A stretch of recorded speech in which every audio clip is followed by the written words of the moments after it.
शिवाय गुरवे नमः।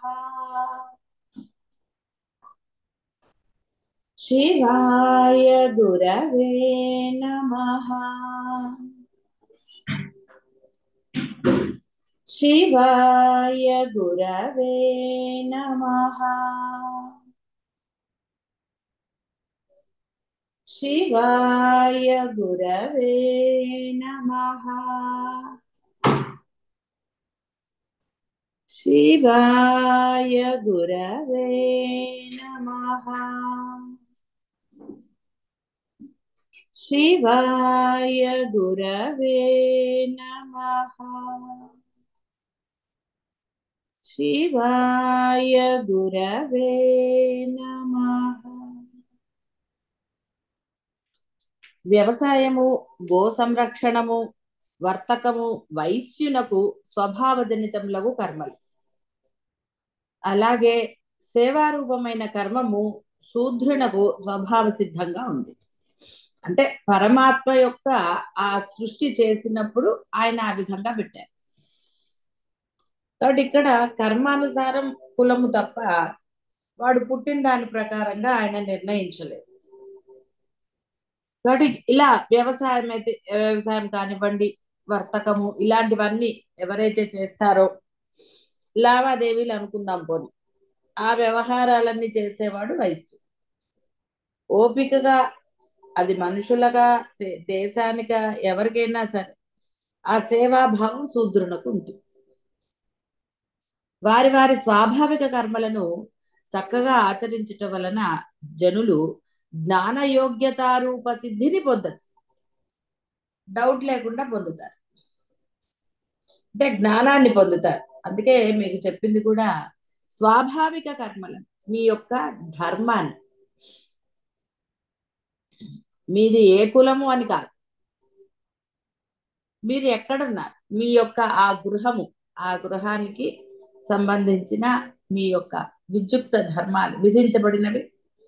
మీ ధర్మం, మీరు తండ్రి, కొడుక, భర్త, ఇవన్నీ కనుక ఎవరైతే ఆచరిస్తారో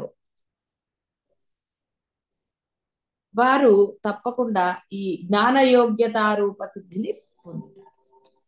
అంటే ఇంకా ఇక్కడ వీడికి విడిగా అనుగ్రహము అనేది కాకుండా ఒకటేసారి అనుగ్రహం అలా జరుగుతుంది.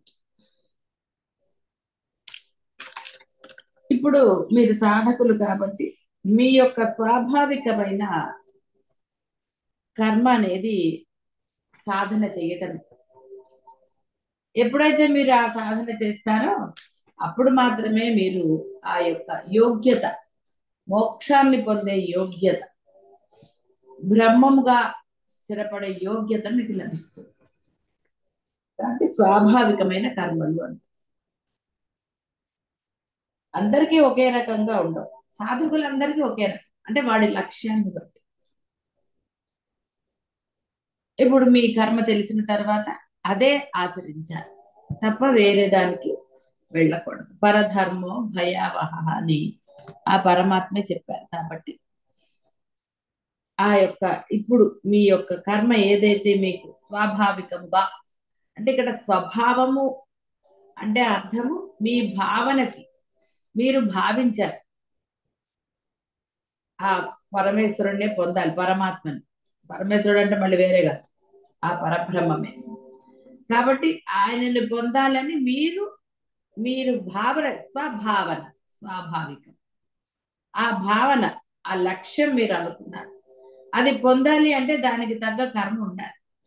బ్యాంక్ జాబ్ చేసేవాడు అక్కడ అదే చేయాలి, ఇంకో జాబ్ చేసేవాళ్ళు అదే చేయాలి. అంతేగాని వీళ్ళు వాళ్ళలాగా వాళ్ళు వీళ్ళలాగా చేస్తే ఇక ఎలా ఉంటుందో తెలిసింది. కాబట్టి నీది ఏదో అది నువ్వు చెయ్యాలి, స్వభావం. దానికి నువ్వు న్యాయం, ఆ ధర్మం చేయాలి. కాబట్టి ఇక్కడ నీ ధర్మం ఇప్పుడు బాహ్య ప్రపంచంలో దాని గురించి ఆలోచించవు. ఇప్పుడు నీ స్వభావంగా నీవు అనుకున్నావు, నిర్ణయించుకున్నావు మోక్షం పొందాలి అని, నీ అసలు స్వస్వరూపాన్ని పొందాలి అని నువ్వు నిర్ణయించుకున్నావు. కాబట్టి దానికి ఏది అసలైన కర్మో ఆ కర్మలు నువ్వు ఆచరించావు. కాబట్టి ఆ కర్మ అనగానే బాహ్యానికి వెళ్ళాం. కాబట్టి బాహ్యమైన కర్మలు అవి ఉంటాయి. ఇది అంతర్ముఖంగా నిన్న చెప్పినట్టుగా అంతర్యుద్ధం కూడా. కాబట్టి మనసా వాచా కర్మణ చేయవలసింది. ఎందుకంటే మనసా వాచా కర్మ నీకు అన్యంగా లేవు. మనసు నీదే, కర్మ నీదే, చేత నీదే. కాబట్టి అవి వేరేగా ఉన్నాయండి. మనసు నా మాట వినలేదు, ఇవన్నీ సినిమా డైలాగ్. నీ మనసు నీ మాట వినకపోతే ఇంకేముంది? కాబట్టి అవన్నీ డైలాగులు మాత్రమే. అదంతా ఒట్టిదే, సమర్థింపు, దొంగ మాటలు. అందువల్ల ఇక్కడ ఆ స్వాభావికమైన కర్మలు, కాబట్టి అందులో బాహ్యం కూడా ఉంది. కాబట్టి బాహ్యంలో ధర్మమే జరుగుతుంది. ఎందుకంటే నువ్వు ధర్మమే చెయ్యాలి. నీ కర్మ ఇప్పుడు ధర్మమే అంతే. లోపల బయట బాహ్య అభ్యంతరాలయందు అన్నాడు. ఆ శుచి అన్నా కూడా ఆ ధర్మం. కాబట్టి బాహ్య ప్రపంచంలో నువ్వేమిటి, ఆ ధర్మాలు ఎలాగూ చేయాలి. ఎందుకంటే ఆ ధర్మాలు చేయకుండా నువ్వు ఈ ధర్మం అసలు చేయవు. బాహ్యంలో శుద్ధంగా ఉన్నప్పుడే లోపల కూడా శుద్ధత ఏర్పడుతుంది. లోపల శుద్ధత ఉంటే బాహ్యంలో ప్రయత్నపూర్వకంగా చేసుకోవచ్చు. కాబట్టి ఒకటి ఉంటే రెండోది కాదు, రెండు ఉండవలసిందే సైమల్టేనియస్ గా ఒకటేసారి, అంతే తప్ప వేరేగా కాదు. ఏదో యాక్షన్ చేయగలుగుతాడు, లోపల కుళ్ళు కుతంత్రాలు ఉన్నా బయటకి మామూలుగా ఉండే ప్రయత్నం చేస్తాడు, కానీ అది ఎక్కువ రోజులు సఫలం అవ్వదు. కాబట్టి రెండు వైపులా బాహ్య అభ్యంతర శుచి, శుచి అంటే ఇది కూడా వస్తుంది. కాబట్టి రెండు ఉండాలి. కాబట్టి నీ స్వాభావికంగా నువ్వు ఎప్పుడైతే మోక్షం అనుకున్నావో ఆ యొక్క అర్హత సంపాదించాలి అంటే నీ కర్మలన్నీ కూడా ఈ అద్వైత ధర్మంగానే ఉండాలి. అవన్నీ మీరు బాగా తెలుసుకున్నారు. సాత్వికంగా ఉండాలి. తన స్వాభావిక కర్మనందు శ్రద్ధ గల మనుజుడు జ్ఞానయోగ్యతారూప సిద్ధిని పొందుతాడు.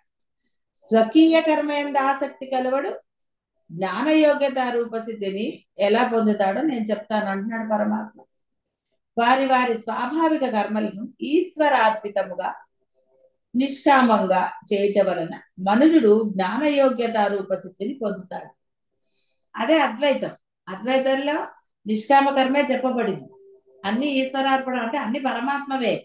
నేను చేసేదేం లేదు, చేసేది చేయించేది చేయబడేదంతా ఆ బ్రహ్మం వల్లనే. కాబట్టి ఇంకా అప్పుడు జీవుడికి అక్కడ అవకాశం లేదు. జీవత్వానికనండి, జీవ లక్షణానికి అక్కడ ఎక్కడా లేదు. కాబట్టి జీవ లక్షణం లేదు ఉంటే ఉన్నది బ్రహ్మ లక్షణమే. ఇప్పుడు నిన్ను తెలుసుకున్నారు బ్రహ్మ లక్షణాలు ఏమిటో. అంటే ఆ విధంగా ఆ ధైర్యం కూడా ఉండవలసిందే, రాజసికమైనది. ఎప్పుడైతే అది ఉంటుందో ఆ జ్ఞాన యోగ్యత రూప సిద్ధిని కర్మచే మోక్ష సిద్ధి ఎలా కలుగుతుందని అందరికీ సందేహం.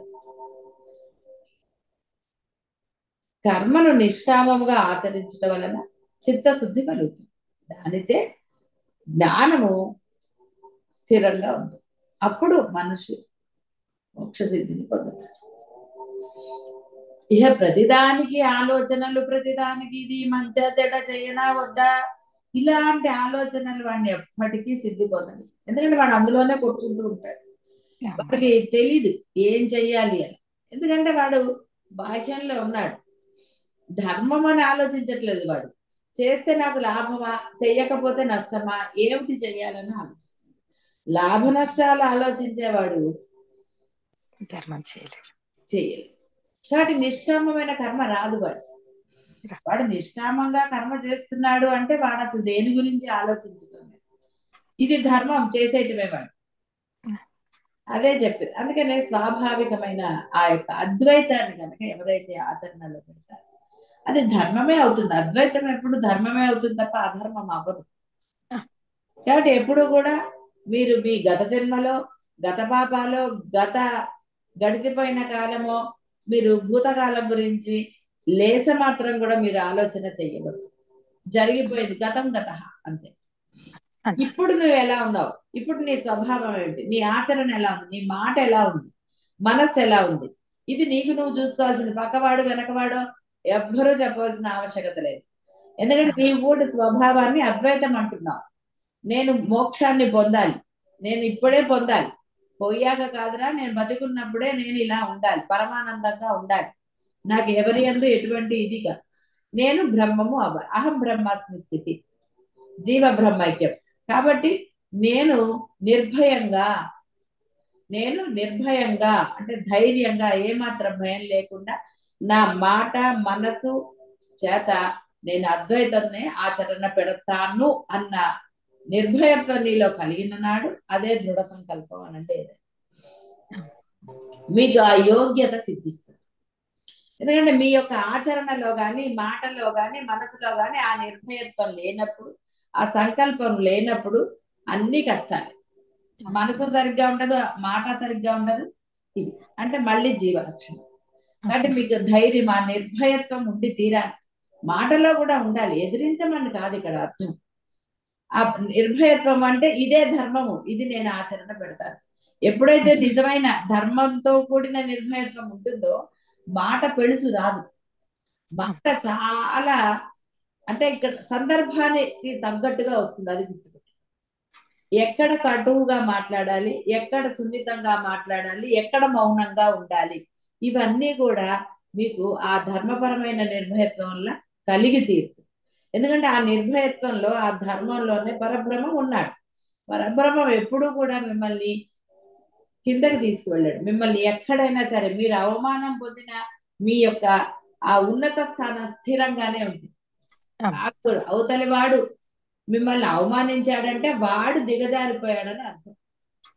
వాడికి యోగ్యత లేదు, మీ స్థానం ఎప్పటికీ చెక్కు చెదరు. వాడు దిగజారు అంటే వాడు కిందకి వెళ్ళాడు కాబట్టి నేను వాడిని తిట్టాలి అని అనుకోవటం జీవలక్షణం ఎదుగుతుంది.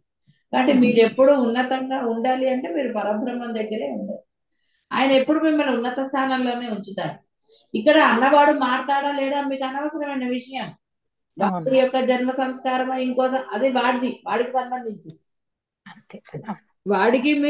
వాడికి మీకు ఏదన్నా బంధం ఉంటే ఉండవచ్చు గాక, అది ఎప్పుడైతే మీరు అది ఎఫెక్ట్. అందుకనే నిర్భయత్వం అని చెప్పబడింది. ఆ నిర్భయత్వం మీలో ఉందో మీ యొక్క ఉన్నత స్థానం ఎప్పుడు చెదిరిపోదు. ఆ ఉన్నత స్థానం అంటే అర్థం ఏమిటి?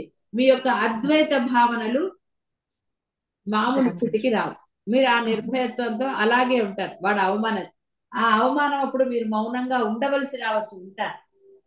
అంటే ఏ సందర్భంలో మీరు మాట్లాడాలి, ఎలా మాట్లాడాలి, కటువుగానా సున్నిత, అసలు ఇవన్నీ కూడా ఆ పరబ్రహ్మందు వదిలేయండి. మీరు ఆలోచిస్తే మీరు ఎప్పటికి తెలుసుకుంటారండి? కాబట్టి మీరు పరబ్రహ్మ ఇక్కడ వదిలేయండి అంటే అర్థం మీరు పరబ్రహ్మం దగ్గర ఉండండి అంటే సాధనలో మాత్రమే ఉండండి, మీరు అద్వైతంగానే ఉండండి. వాడు అనేవాడు మీకు బంధువా చుట్టమా శత్రువా అన్నది వచ్చినప్పుడు అద్వైతం లేదు అక్కడ. అన్నవాడు ఇంకో బ్రహ్మమే అంతే. ఆ బ్రహ్మం మంచివాడా చెడ్డవాడా కూడా మీకు అనవసరం. నేను బ్రహ్మంని, నేను మంచి బ్రహ్మని, అద్వైతం అహం బ్రహ్మ. నేను అనుకున్నాను అహం, వాడు అనుకోలేదు కాబట్టి వాడు అంటాడు. వాడిలో ఆ భేదం ఉంటుంది. కాబట్టి నేనెందుకు దానికి తల ఇది చేయాలి? కాబట్టి ఇక్కడ ఆ యొక్క స్వాభావిక కర్మ అంటే అందుకే మానవమానాలు అన్నారు. జ్ఞానులు కూడా ప్రతి అవమానాన్ని ఏమి వాళ్ళు ఇదిగా తీసుకోరు. ఏ అవమానము వారికి అంటే అది బియాండ్ ఉంటుందో వారికి బియాండ్ అంటే అర్థం ఏమిటి? ఆ దోషం అవతల వాడు చేసింది. జ్ఞాని అవమానంగా తాను భావించాడు. అవతల వాడు ఎలాంటి వాడు ఏమిటి అవన్నీ కూడా పరిగణలోకి అప్పుడు వస్తాయి. జ్ఞాని అప్పటి వరకు అందరినీ సమానంగానే చూస్తాడు. కానీ ఇప్పుడు శిష్యుడికి బయట వాడికి తేడా లేదు, ఉంది కదా. జ్ఞాని దగ్గర ఆశ్రయించాడు, వీడు బుద్ధి మారాలి అన్నప్పుడు జ్ఞాని వారి పట్ల కటువుగా ప్రవర్తిస్తారు. వాడి యొక్క అంటే వాడు గురువుల పట్ల నుండి జ్ఞానుల పట్ల చేసిన అవమానానికి వారిని ఏ విధంగా శిక్షించాలి అంటే ఆ శిక్ష అనేది ఒక బోధకు ఉపయోగపడ్డ మాటే. వారి పట్ల వారి యొక్క భావం మారిపోతుంది. భావం అంటే ఇక్కడ ఏదో వీళ్ళు జీవలక్షణాలతో ఉన్న భావన కాదు, అది వాడి యొక్క ప్రవర్తన వల్ల వాడు పొందుతున్నది అంతే. మీరు తీసుకున్న మందు బట్టి కదండి మీ రోగం మారుతుంది, లేకపోతే రోగం ఎలా తగ్గుతుందండి? జ్వరం వస్తే తలనొప్పి మాత్రం వేసుకుంటే తగ్గుతుందా? ఈ మాత్ర వేసుకోమన్నాడు, వద్దులేండి ఇంట్లో ఈ మాత్ర ఉంది వేసుకుంటాను అదే తగ్గుతుంది, ఏ మాత్ర అయితే ఏంటని అనుకుంటారా? డాక్టర్ కి ఎవరైనా ఒకటే కాబట్టి ఆయన కరెక్ట్ మందు చెప్తాడు. జ్ఞాని తన ప్రవర్తన అంటే తన మనసులో ఏ భావనలు ఉంచుకోడు. అది అవతల వారి పట్ల ఆ విధంగా ఉంటుంది అంతే. అనుకుని ఉండటం అనేది జ్ఞాని దగ్గర ఉండదు, అనుకోవటం అనేది జీవ లక్షణం. జ్ఞాని ఎప్పుడు ఇలా ఉండాలి అని అనుకోడు. బాగా గుర్తుంది. కాబట్టి ఇక్కడ మీకు ఎందుకు చెప్తున్నాను, మీరు జ్ఞానులు అవ్వాలి అంటే మీరు అవతల వాడి ప్రవర్తనని మీరు పట్టించుకోవడానికి వీల్లేదు. అది గుర్తుపెట్టుకోండి. మీరు గురువు గురించి ఆలోచిస్తారు, వేరే గురించి ఆలోచిస్తారని చెప్పటం లేదు. మీరు దోషరహితులుగా ఉండటానికి చెప్తున్నాను. అందువల్ల మీరు దోషరహితులుగా ఉండాలి అంటే మీరు సాధనలో ఉన్నప్పుడు మీరు అద్వైతాన్ని ఆచరించాలి. మీ స్వభావం అద్వైతం అంతే తప్ప వాడన్నాడు వీడన్నాడు ఇంకోడన్నాడు ఇవి మీకు అనవసరమైన విషయాలు. ఎప్పుడైతే మీరు ఆ అద్వైతం అంటే ఆ స్వాభావిక కర్మ అంటే అద్వైతం స్వాభావికం అయినప్పుడు నేను చెప్తున్నాను, మీరు ఇంకా బాహ్య మోహంలో ఉన్న వాళ్ళకి నేను చెప్పటం లేదు. మీరు బాహ్యమైన విషయాల పట్ల వస్తువుల పట్ల మోహంతో ఉన్న వారికి కుదరదు అద్వైతం. అది స్వభావం అవ్వదు, స్వభావం జీవలక్షణం అయిపోయింది మీకు. ఎందుకంటే బాహ్యానికి మీరు ఇంపార్టెన్స్ ఇచ్చారు కాబట్టి మీ స్వభావం అదే అవతల వాళ్ళ దాన్ని బట్టి మీ యొక్క ప్రవర్తన మారుతూ ఉంటుంది.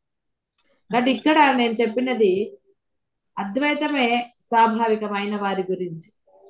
అప్పుడు వారు మాత్రమే ఈ జ్ఞాన యోగ్యత సిద్ధి అంటే మోక్ష సిద్ధి అనండి, మోక్షానికి యోగ్యత సంపాదించుకుంటారు. నిర్మలం అవ్వాలి కదా, కింద కూర్చోవాలంటే కింద శుభ్రంగా ఉంటే కింద కూర్చోగలుగుతారు. చెత్త చెదారంలో కూర్చునే వాళ్ళు వేరే, వాళ్ళ అదంతా ఉంటుంది. కానీ కొంత ఇదిన్న శుచి శుభ్రత ఉన్నవాడు కూర్చోగలుగుతాడు ఎక్కడంటే అక్కడ కాస్త శుభ్రంగా ఉంటే. మనసు నిర్మలంగా ఉన్నవాడే నిర్మలంగా మాట్లాడగలుగుతాడు, కటువుగా మాట్లాడకుండా ప్రేమపూర్వకంగా మాట్లాడగలుగుతాడు. కాబట్టి కర్మను నిష్కామంగా ఆచరించాలి, అప్పుడు చిత్తశుద్ధి కలిగి ఈ యొక్క మోక్ష సిద్ధిని పొందుతాడు. కాబట్టి ఈ విధంగానే కర్మ మోక్ష సిద్ధికి హేతు అవుతుంది. అంటే మీరు అద్వైతాన్ని ఆచరణలో పెట్టకపోతే అద్వైతం ఎలా సిద్ధిస్తుంది?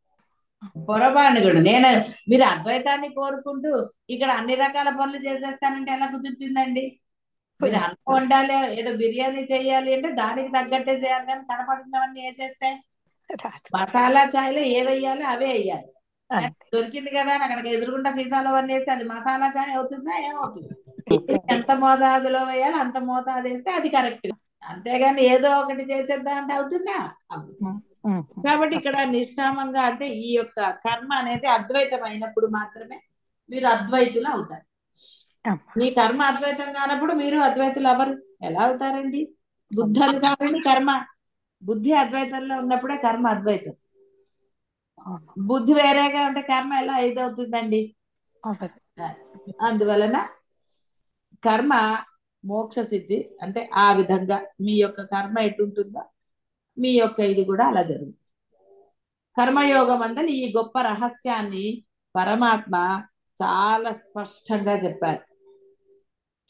తన స్వాభావిక కర్మను ఫలాభిసంధి రహితముగా ఈశ్వరార్పణముగా, ఈశ్వరుడు అంటే పరబ్రహ్మమే గుర్తుపెట్టుకోండి, నిష్కామముగా ఆచరించుటచే చిత్తశుద్ధి కలుగుతుంది. దాని ద్వారా జ్ఞాన యోగ్యత లభిస్తుంది. అర్థం చేసుకునే కెపాసిటీ కావాలి కదండి. అర్థం చేసుకునే కెపాసిటీ లేనప్పుడు వాడికి ఎందుకు అది అంటారు కదా, చెవిటి వాడి ముందు శంఖం ఎంత ఉద్దితే మటుకు ఏం లాభం అండి? శంఖాన్ని వాడికి ఏమాత్రం వాడి మార్పు కలగజేయదు. కాబట్టి ఇది అప్పుడే ఆ యోగ్యత లభిస్తుంది.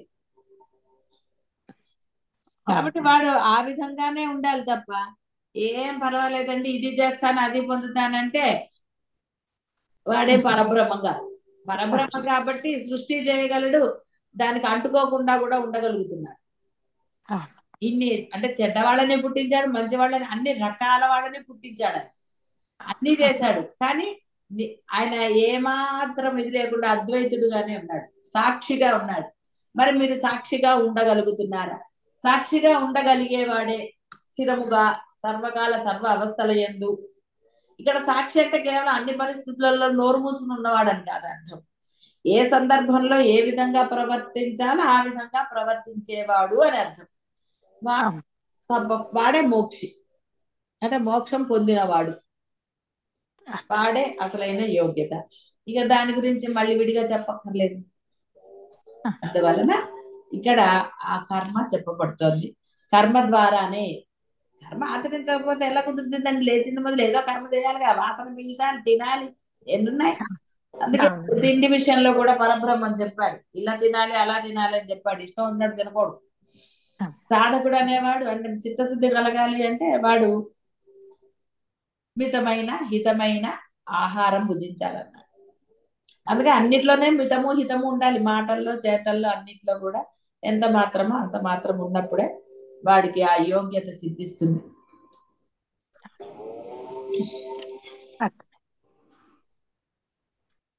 ఎవరి వలన ప్రాణులకు ఉత్పత్తి మొదలగు ఈ యొక్క ప్రవర్తన కలుగుచున్నదో, ఎవరి చేత సమస్త ప్రపంచము వ్యాపించబడి ఉన్నదో, అట్టి పరమాత్మను మనుజుడు స్వకీయ కర్మముచే ఆరాధించి జ్ఞానయోగ్యత రూపసిద్ధిని పొందవచ్చు. పరమాత్మను ఆరాధించమన్నాడు ఆయన. అలానే నేను దేవతల్ని ఆరాధించటం తప్పని చెప్పటం లేదు. ఎవరైతే నిర్ణయించుకున్నారో అద్వైతాన్ని, ఎవరైతే అహం బ్రహ్మాస్మి అని నిశ్చయించుకున్నారో, నిర్భయత్వాన్ని పొందారో, వారు పరబ్రహ్మను ఆరాధించటం అంటే సాధన చెయ్యటమే. మళ్ళీ ఏదో ఆరాధించటం అంటే మళ్ళీ ఆయనకి రూపం లేదు, ఏది ఆరాధిస్తారు? ఆరాధించటము అంటే ఆచరణ పెట్టటం. ఇక్కడ అద్వైతంకి ముఖ్యమైనది ఆచరణ, అనుభవం. నిన్న మొన్న వచ్చింది, అనుభవం లేనిది రాదు యోగ్యత. కాబట్టి మీకు అనుభవం, ఆ అనుభవము అద్వైతాన్ని ఆచరణలో పెట్టినప్పుడే లభిస్తుంది తప్ప ఆచరణ లేకుండా కేవలం వాచా వేదాంతంగా లభించదుగాక లభించదు, ఏమాత్రము లభించదు. అద్వైతం అనేది పరమాత్మ ఆరాధన అనేది ఆచరణ. మానవ సేవే మాధవ సేవ అన్నారు. నువ్వు చేస్తే అది మాధవ సేవ అవుతుందిరా. పరమాత్మ నీ దగ్గరికి వచ్చాడా నువ్వు సేవ చేయడానికి? రాలేదు. అందుకనే మానవ సేవే మాధవ సేవ అని అందరినీ కలిపారు. అంటే గురువులతో సహా మానవుడే కదా, గురువు రూపం పొందాడంటే మానవుడే. కాబట్టి నీ సేవ మాధవ సేవ అవ్వాలి అంటే, పరమాత్మ సేవ అవ్వాలి అంటే. అందుకని అక్కడ మళ్ళీ దానిలో విభజన చేస్తారు. కాబట్టి ఎలాగైతే గుణాలను సాత్విక రాజసిక తామస అన్నారో, అందుకని గురువులను విభజించారు. లౌకిక గురువులు, సద్గురువులు. కాబట్టి సద్గురువు సేవ నీకు జ్ఞానాన్ని తీసుకొస్తుంది, ఆ యోగ్యతను వెంటనే ప్రసాదిస్తుంది. మానవ సేవన నీకు పుణ్యాన్ని ప్రసాదిస్తుంది. స్వర్గాలోక ప్రాప్తిని కలగజేయవచ్చు. ఒకనొకచో నీకు చిత్తశుద్ధిని పొందింపజేసి నీ చేత ఈ యొక్క అద్వైత మార్గంలో నిన్ను సాధన చేసేటట్టు ప్రేరేపిస్తుంది. ఏదైనా జరగవచ్చు, అది పరమాత్మ సంకల్పం. ఈ సృష్టిని ఎవరైతే చేశారో వారి యొక్క సంకల్పమే ఇది. అర్థమైంది.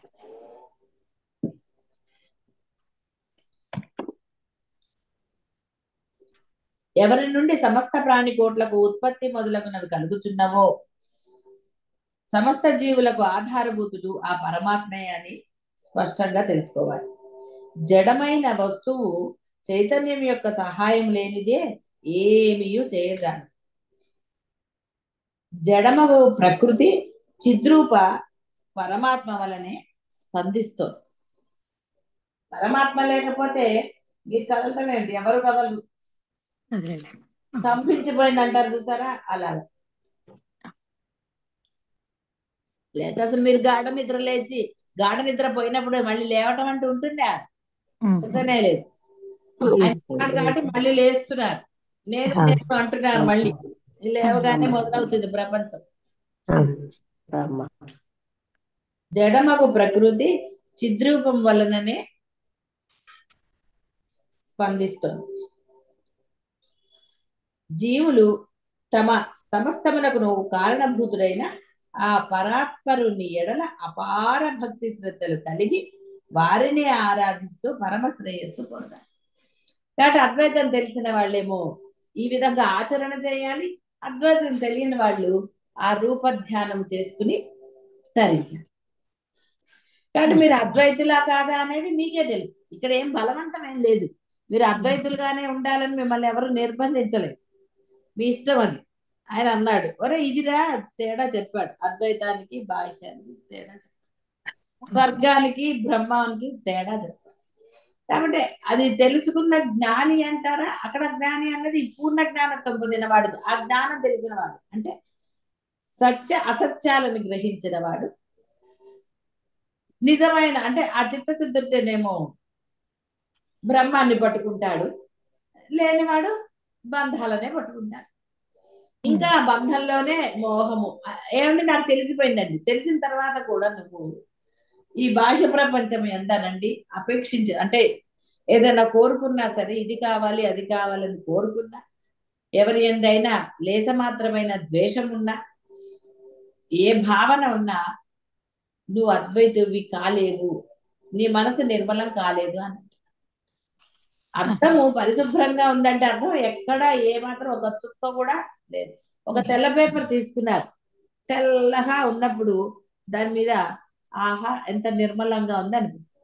దాన్ని ఎక్కడన్నా ఒక చుక్క కనపడ్డా అరే ఇక్కడ ఏదో మరకుంది అంటారు. కాబట్టి ఇక్కడ ఇది మన జాగరూకతతో ఉండవలసింది. కాబట్టి నీలో లేస మాత్రం ఎవరి పట్ల ఏ భావన ఉన్నా, సందర్భానుసారం ఆ ఒక్క సందర్భంలో నా మనసు విచలితం అవుతోంది అన్నా, అంటే ఎలాంటి భావన ఉన్నా, ఎందుకంటే ఇక్కడ సందర్భం వచ్చినప్పుడు ఒక సెకండ్ మనసు విచలితం అవ్వటంలో దోషం లేదు. ఆ సందర్భంలో మాత్రం అవుతుంది అని అన్నప్పుడు నీ మనసులో అది ఉండిపోయింది కదా. మళ్ళీ జరిగితే మళ్ళీ అవుతుంది అన్న భావన ఉంది కదా. కాబట్టి ఆ భావనే జీవనం.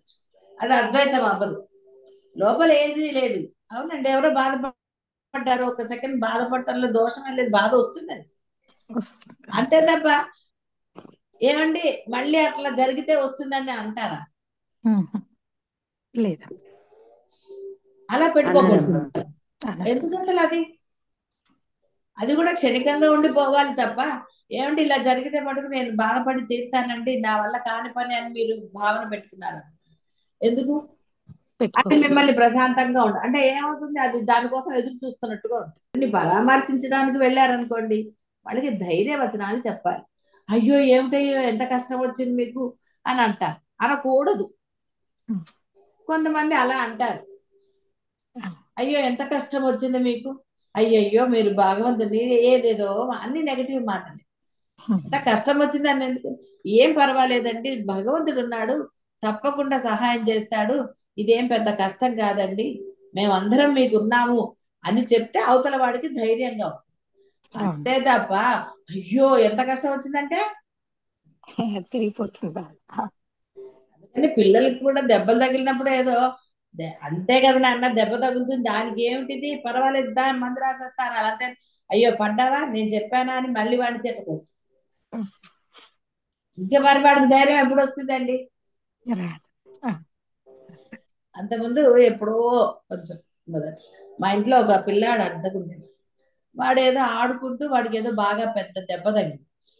వాడు దాన్ని దాచేసుకున్నాడు, వాళ్ళ అమ్మ ఎక్కడ కొడుతుందో అని. చూడండి, ఆ రక్తం కారుతుంటే నేను చూశాను, ఏమిటి ఇట్రా ఏమైంది అని చెప్పి నేను చూస్తే పెద్దది. ఇదేంటి ఎందుకు చెప్పలేదు నువ్వు అంటే, మా అమ్మ కొడుతుందా అంటే అందుకే చెప్పలేదు అన్నాడు. చూడండి అంటే చూడండి వాడు ఎంత ఇదే, వాడు పిల్లవాడు సరే ఆడతాడు, దెబ్బలాడతాడు, ఏదో జరుగుతూ ఉంటాయి. తల్లి ధైర్యం చెప్పాలి, అప్పుడు వాడు నిర్భయంగా ఉంటాడు. వాడిలో అది తర్వాత పెద్ద తప్పులు అనేది ఏదో ఒకటి జరుగుతుంది. అంటే భయం అనేది ఎలాంటి భయం ఉండాలి, ఎలాంటి భయం ఉండకూడదు. మీకైనా కూడా అద్వైతమైన భయం ఉండరాదు, అద్వైత ఆచరణకి భయం ఉండరాదు. భయం ఉన్నవాడు ఆచరణ పెట్టడం చాలా కష్టం. భయం అనేది కూడా ఒక మరకే కదండి. ఏదో అడ్వర్టైజ్మెంట్ లో మరక మంచిదే అని భయం మంచిది కాదండి. అనవసరమైనవి పెట్టకూడదు అన్న ఇది ఉండాలి, అంతే తప్ప అవసరమైనది చేసే భయం ఉండాలి. మనసు నిర్మాణంగా ఉన్నవాడికి ఏది లేదు. కాబట్టి నిరంతరం ఆ పరబ్రహ్మ సాధన ఎందు చెప్పండి, అపార భక్తి శ్రద్ధలు కలిగి ఉండాలి. అపారం అంటే అసలు ఎండ్లెస్ అనే అర్థం. ఉన్నది పరబ్రహ్మమే, దీనికి ఎక్కడ ఎండ్లెస్.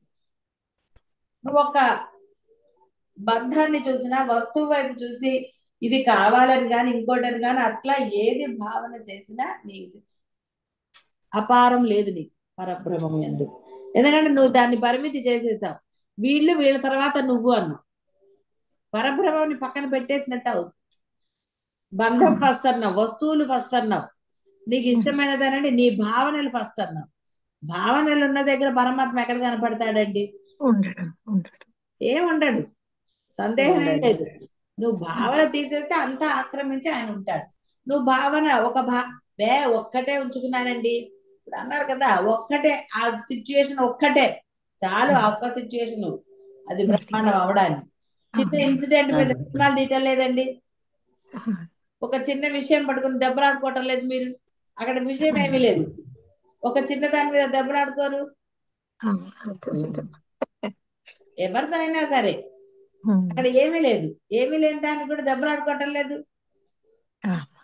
కాబట్టి ఇక్కడ చిన్నదా ఏమిటి అన్నది కాదు ప్రశ్న, నీ మనసులోకి అది ప్రవేశించిందా అద్వైతం లేదు. నువ్వు అద్వైతిగా అంటే పరబ్రహ్మంగా ఆ యొక్క స్థితి పొందాలి అంటే నీలో ఉండాలి. సరే.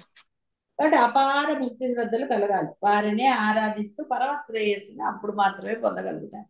లేదా పరమాత్మను ఆరాధించండి పరమ శ్రేయస్సు ఎలా కలుగుతుందండి? లభించదు. పరిమితికి లోబడిన వాటిని మీరు గనక ఆరాధిస్తే మీరు పరిమితులు అవుతారని కదా.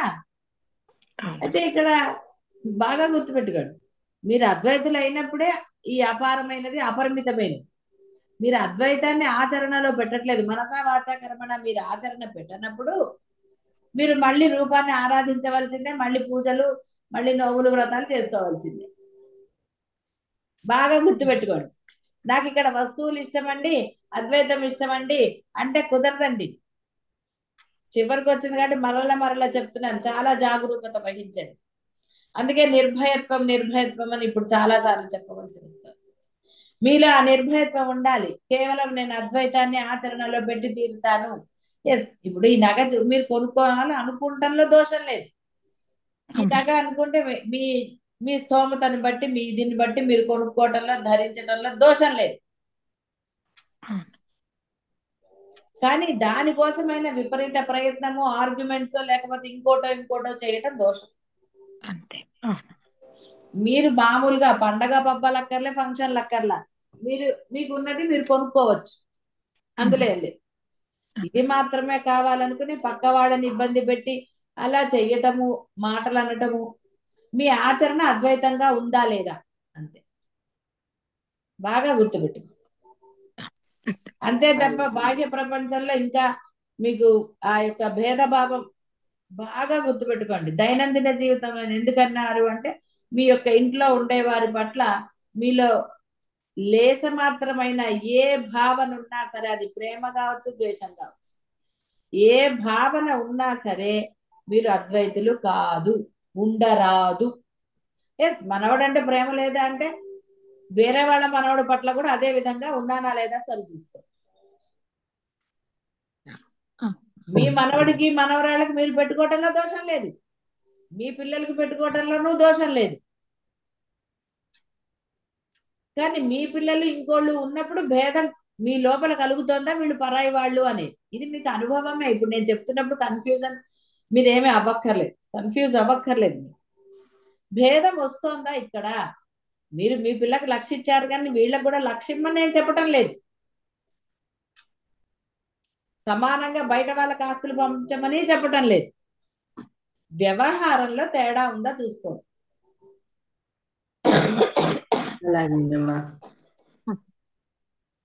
ఇవన్నీ వింటున్నప్పుడు కన్ఫ్యూజన్ గానే ఉంటాయి. మీరు ఎప్పుడైతే అద్వైతాన్ని ఆచరణలో పెడతారంటే పరబ్రహ్మము ఈ సాధన చేస్తారో అవన్నీ కూడా మీకు సమయానుకూలంగా మీకు అవగతం అవుతాయి, మీకు స్ఫురణ వస్తుంది మీరు ఎలా ప్రవర్తించాలో అంటే. కాబట్టి ఇక్కడ మీరు ఎప్పుడైతే సాధన పరంగానే ఉంటారో, సాధనే ధ్యేయంగా ఉంటారో అన్ని మీకు స్ఫురణలు వస్తాయి ఆ పరబ్రహ్మ. ఎందుకంటే మీరు పరబ్రహ్మం దగ్గరే ఉన్నారు కాబట్టి మీ చేత ఆయన ధర్మాన్ని ఆచరింపజేస్తాడు, నిష్కామ కర్మనే ఆచరింపజేస్తాడు, అభేద భావనే ఇస్తాడు. కాబట్టి అందుకనే నిర్భయత్వం ఉండాలి, అద్వైత ఆచరణే ఉండాలి, మనసా వాచ కర్మణ అద్వైత ఆచరణ. దేని చేత ఈ సమస్త ప్రపంచము వ్యాపించబడి ఉన్నదో అంటే అర్థం పరమాత్మ సర్వవ్యాపకులు అని. ఈ ప్రపంచమున వారు లేని చోటు లేదని నిశ్చయంగా తెలుసుకోవాలి. అది అందరికీ తెలిసిందే. ఆయన లేనిది ఏదీ లేదు అసలు. అవును. ఊపిరి కూడా ఆయనే, అంతట. ప్రతిదీ ఆయనే. ఆయన లేనిది ఏదీ లేదు. అందుకనే కదిలేది కదలనిది అన్నీ చెప్పారు. అవును. సర్వము పరబ్రహ్మమే. పాలలో వెన్నవలే వారు సర్వత్రా వ్యాపించి ఉన్నారు. స్థూల నేత్రమునకు వారు గోచరము కాకున్నను జ్ఞాన నేత్రానికి సర్వత్రా గోచరిస్తారు. అదే మరి ఆచరణ పెట్టిన వాడికి తెలుస్తుందంట బ్రహ్మమే. ఆచరణ పెట్టకపోతే ఇది నాది నీది అనుకున్న వాడికి పరబ్రహ్మం ఎక్కడ? దేవుడే కనపడ్డు కదండి. దేవుడు గుళ్ళల్లో ఉంటాడు, దేవుడు రూమ్ లో ఉంటాడు. బాహ్య ప్రపంచంలో ఉన్నప్పుడు అంతే కదా. మీరు అందరిలో దేవుడు చూసారా? లేదు. ఎక్కడున్నాడు దేవుడు అంటే దేవుడు కదా, తలుపేసేస్తారు కదండి దేవుడు అని. అమ్మా ఎందుకంటే దేవుడు అంటరాని వాడు, తలుపేసేయాలి. అమ్మా గుడికి కూడా అంతే కదా మరి. గుడి తలుపులు కూడా వేసేస్తారు కదండి. అందుకని లేదమ్మా అందుకని మనకేమైపోయింది, దేవుడు అంటే ఏదో పొద్దున కాసేపు, పండగప్పుడు కాసేపు కోరికలు కోరుకోవడానికి ఇలా భావన కదా దేవుడు అంటే. ఇస్తే ఆ గుడికి వెళ్తామండి. ఈ గుడికి వెళ్ళి కోరికలు తీస్తే ఈ గుడికి వెళ్తాం, లేకపోతే ఎందుకు వెళ్తామండి? ఏం వెళ్ళాం. ఆ గుడికి ఎందుకు చేస్తారు దాన ధర్మాలు? మీ పేరు గోడ మీద రాస్తే వెళ్తారు ఆ గుడికి. గోడ మీద రాయిపోతే వెళ్తారా? వెళ్ళరు. ఇలాంటివన్నీ పాపం బాహ్యమైన వాడికి ఉంటాయి. అందుకనే జ్ఞాన నేత్రానికే సర్వత్రా పరబ్రహ్మం కనపడతాడు. వాడు రాస్తే నాకేంటి, రాయకపోతే నాకేంటి? అసలు నాకు దేంతో సంబంధం? నాకు దేంతో? ఆ పరబ్రహ్మం సర్వత్రా ఉన్నాడు. కాబట్టి నాకు ఇల్లైనా గుడే, ఏదైనా గుడే, అన్ని దేవుడే, చిన్న రాయి రప్పతో సహా. ఏది పరబ్రహ్మం కాదు? అలా అన్ని తెచ్చి పూజించక్కర్లా. వాటి ఉపాధిని బట్టి గౌరవించమని చెప్పాడు పరబ్రహ్మం. ఉపాధిని బట్టి వాటికి రెస్పెక్ట్ ఇస్తారు. ఏ ఉపాధికి ఎంత ఇవ్వాలో అంత ఇవ్వాలి, అంతే. ఆయన చెప్పలేదు గుణాన్ని బట్టి కులాలు కానీ, శూద్రుడు వైశ్యులు అంటే ఏంటో ఆయన చెప్పాడు. గుణములను బట్టి అన్నాడు. నీ యొక్క కర్మలను బట్టి నువ్వెవరు, అంతే తప్ప నువ్వు పుట్టిన దాన్ని బట్టి అని చెప్పలేదు. ఇంకా మరి ఇంత స్పష్టంగా చెప్పాక ఇంకెందుకంటే అనవసరమైనది. అందుకని మనసులో లేస మాత్రమైన ఏదున్నా సరే, ఎవరి పట్ల ఉన్నా సరే తీసేయటము అంటే అర్థము ఆ భావన నశించే వరకు సాధన చెయ్యండి నిష్టగా. స్వామి నాలో ఈ భావన వస్తుంది, ఇది నశించాలి కాబట్టి నేను చేస్తున్నాను స్వామి అని చెయ్యండి, సాధన చెయ్యండి. అలాగే భావన సమస్య పోతుంది. వారిని విడిగా చూడకండి. కోడలు అన్న ఉద్దేశం చూసారంటే భావం వస్తుంది. అత్తగారు అంటే భావం వచ్చేసింది. అంటే మెయిన్ ఇక్కడే కదండి క్లాష్లు వస్తాయి. అందుకని అదే చెప్తున్నాను. పిల్లల పట్ల రాదు, కేవలం ఈ యొక్క దాని మీద. అల్లుడి పట్ల కూడా రాదు కదండి. కేవలం అత్త కోడళ్ల భావనలోనే గోలలన్నీ మొదలు కదా. కొడుకు పెళ్ళయ్యాక మారాడు అన్న భావన. మరి ఎందుకు చేసావు పెళ్లి అంటే? చేసాక వాడు ఇలా అవుతాడా? పెళ్ళి అవ్వకముందు నేను చెప్పిన మాట వినేవాడంటే, మరి పెళ్ళయ్యాక పెళ్ళాం మాట కూడా వినాలి కదా. అన్ని నీవే వింటే ఇంకా పెళ్లి చేయడం ఎందుకు? మరి మీ ఆయన నీ మాట విన్నాడా లేదా అంటే మాట్లాడతారండి? మాట్లాడారు. అంటే వాళ్ళ ఆయన కూడా కొన్ని ఆవిడ విన్నాడు, కొన్ని తల్లి విన్నాడు, కొంతమంది మొత్తం పెళ్ళం మాటలే వింటారు. అలా రకరకాలు. కానీ ఇక్కడ నువ్వు అద్వైతంలోకి వచ్చాక ఇవన్నీ విచారణ చేయటం కానీ, వీటి గురించిన తలకాయ నొప్పి కానీ ఉండరాదు నీకు. నువ్వు విచారణలోకి వచ్చేసావు, దట్స్ ఇట్. నీకు అక్కడ అత్తైనా, ఇంకోళ్ళైనా ఎవరైనా నీకు అందరూ ఒకటే, అందరూ పరబ్రహ్మమే, అంతే. నీకు ఆ దృష్టి ఉన్నప్పుడే నువ్వు అద్వైతి. ఆ దృష్టి లేనప్పుడు నీకు ఇంకా అద్వైతం ఎక్కడ ఉందండి? ఈవిడ అత్త, ఈవిడ పిల్ల, ఆవిడ ఇది, ఇంకోటి ఇది ఇన్ని అనుకుంటే, వీళ్ళు అత్త వైపు చుట్టాలి, వీళ్ళు మా వైపు చుట్టాలన్న భేదభావాలు ఉంటే, అవతల వాళ్ళు ఎట్లన్నా ఉండనండి, నీలో అద్వైత భావన ఉండాలి. ఉంటేనే నువ్వు మోక్షానికి అర్హుడివి. అందుకని అర్హత రాలేదు కాబట్టి సాధన పూర్తవ్వట్లేదు. సాధన పూర్తవ్వలేదు కాబట్టి అర్హత రాలేదు. ఎందుకంటే ఇన్ని తీయాలి అంటే మీ వల్ల కాదు. దైనందిన జీవితంలో ఎన్నో ఎదురవుతూ ఉంటాయి, రకరకాలుగా ఎదురవుతుంటాయి.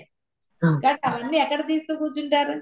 కాబట్టి మీరు ఉండటం తేలిక. పరబ్రహ్మం దగ్గరే సాధన నిర్భయంగా నిష్టగా చేయడం అనేది అత్యంత సులభమైంది. కాబట్టి అది చేయండి. మీలో ఉన్న ఈ లేస మాత్ర భావాలనండి, ఇంకోటనండి, అన్ని సమస్తము ఆయన నిర్మూలిస్తాడు. ఆయన వల్ల అయితే సెకండ్ లో పని, రికాబులో కాలు పెట్టేంతసేపు. అంతే. అద్వైతం సిద్ధించింది, మోక్షం సిద్ధించింది. కాబట్టి లేస మాత్రమైన భావన ఉండరాదు అంటే తీసేయడం భలే కష్టం. ఏవో ఫ్లాష్ బ్యాక్లు అన్ని గుర్తొస్తాయి, లేదా ఇంకోటి ఏదో గుర్తొస్తాయి. అయ్యో ఫ్యూచర్ ఎట్లా అనిపిస్తుంది. కాబట్టి మీరు వాటి గురించి ఆలోచించకండి. ప్రయత్నపూర్వకంగా మీ ఆచరణ దైనందిన జీవితంలో అద్వైతం ఉండేటట్టుగా చూసుకోండి మీ మాట చేత. సరే. ప్రయత్నపూర్వకంగా దానికి డబుల్ ప్రయత్నపూర్వకంగా మీరు సాధనే చెయ్యండి. సాధన ఎందు నిష్ట పెట్టుకున్నారా మీకు ఆచరణలో ఎప్పుడూ కూడా దోషం జరగదు. ఇక్కడ నిష్ట లోపించినప్పుడే ఆచరణలో దోషం జరుగుతుంది. నిష్ఠాలోపం వల్లనే, అంటే అద్వైత నిష్ట లోపించినప్పుడే ఆచరణలో భేదాలు జరుగుతాయి, భావనలు కలుగుతాయి. కాబట్టి పరబ్రహ్మమైన అపారమైన భక్తి శ్రద్ధలు అంటే ఆ నిష్ట కలిగి ఉండాలి. మీరు చేయవలసిన మీ యొక్క స్వాభావిక కర్మ అది ఒక్కటి మాత్రమే. సాధకుల యొక్క స్వాభావిక కర్మ ఆచరణ, అద్వైత ఆచరణ మాత్రమే. అంతే. సాధన చేస్తూ నిర్భయంగా ఎస్ నేను పరబ్రహ్మం, నేను బ్రహ్మాన్ని పొందాలి, నేను బ్రహ్మం అవ్వాలి, అహం బ్రహ్మాస్మి అని పరబ్రహ్మ నాకు తెలియజెప్పాడు. కాబట్టి నేను ఆ బ్రహ్మ లక్షణాలతోనే ఉంటూ బ్రహ్మ లక్షణాలనే ఆచరణ పెడతాను. అంటే బోధ చెప్తే ఇంత పొడుగు చెప్పాలి. కాబట్టి సూక్ష్మంగా ఒకటే అంటే అద్వైత ఆచరణ, సాధన సాధన సాధన అంతే. సాధన ఆచరణ వేరు కాదండి. మీ సాధనే ఆచరణ, ఆచరణే సాధన అవుతుంది. రెండు వేరు వేరు కాదు. చెట్టు ముందా విత్తు ముందా అంటే ఎలా చెప్తారు? ఇది అంతే. ఆచరణ లేనిది సాధన కుదరదు, సాధన లేనిది ఆచరణ రాదు. కాబట్టి సాధనతో పాటు ఆచరణ ఉంటుంది. ఎందుకంటే మీరేం మొత్తం అంతా గది తలుపులు కూర్చుని ఏకాంతంగా లేరు, గృహస్థాశ్రమాల్లో ఉన్నారు, ఎంతో మందితో జరుగుతూ ఉంటుంది. కాబట్టి ఇక్కడ సాధన ఆచరణ ఒకటేసారి మనసులో సాధన జరుగుతూ ఆచరణ పెట్టవలసి వస్తూ ఉంటుంది. ఇదే పెట్టాలి. సాధన చేస్తూ ఆచరణ పెడితే రెండు చక్కగా ఏకంగా జరుగుతూ ఉంటాయి. రైలు పట్టాల్లాగా విడివిడిగా ఉండకూడదు, రెండు ఒకటిగానే ఉండాలి. సాధన జరుగుతూ ఉంటుంది, ఆచరణ కూడా మీ యొక్క దాంట్లో లేకుండా జరుగుతూ ఉంటుంది, ధర్మంగా జరుగుతుంది.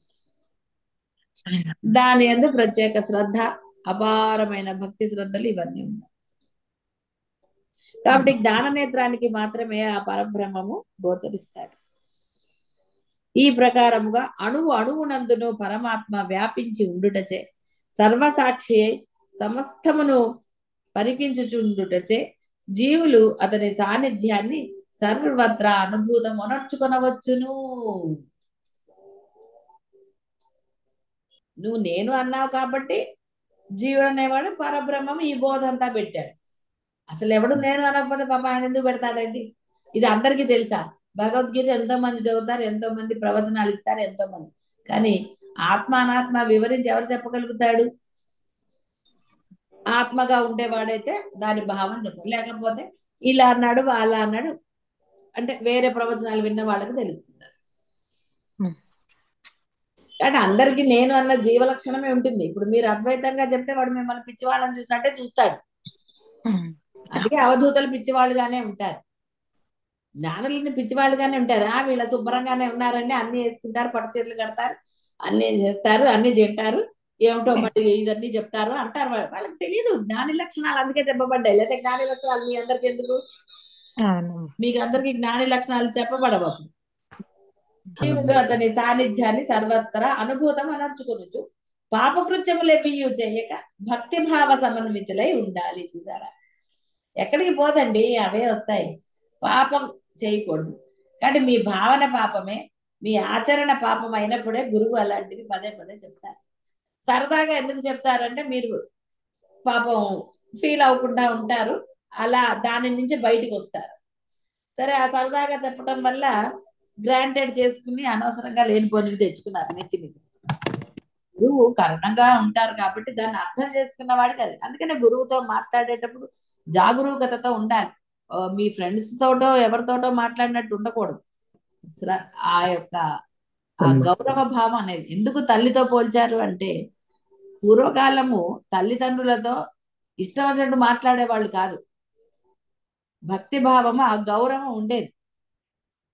కాబట్టి తల్లి తండ్రి ఎంత మీకు ముఖ్యమో గురువు అంతకన్నా ముఖ్యుడని చెప్పడానికి తల్లిదండ్రులు అన్నాడు.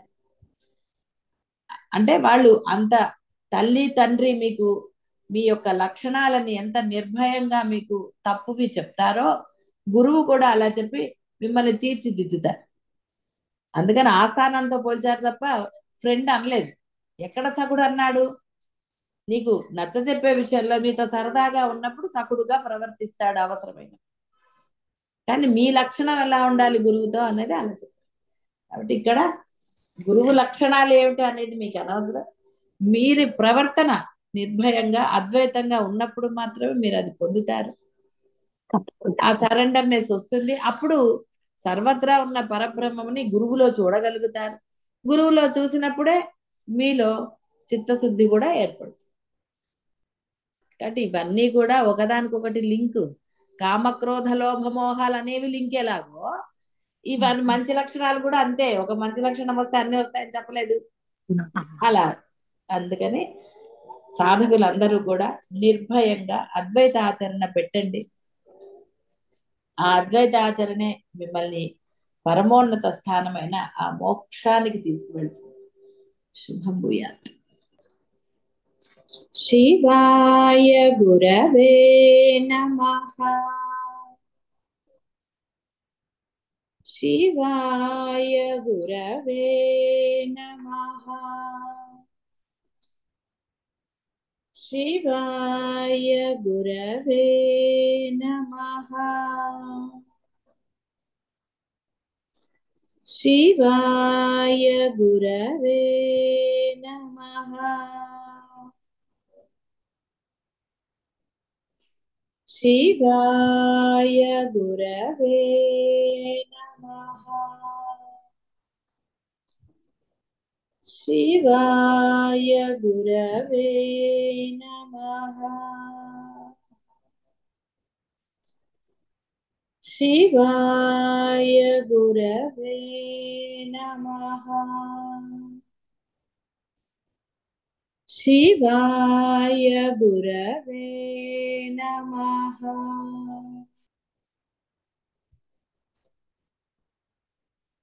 మనుజుడు మోక్ష సిద్ధిని కర్మాచరణం ద్వారా పొందవచ్చు.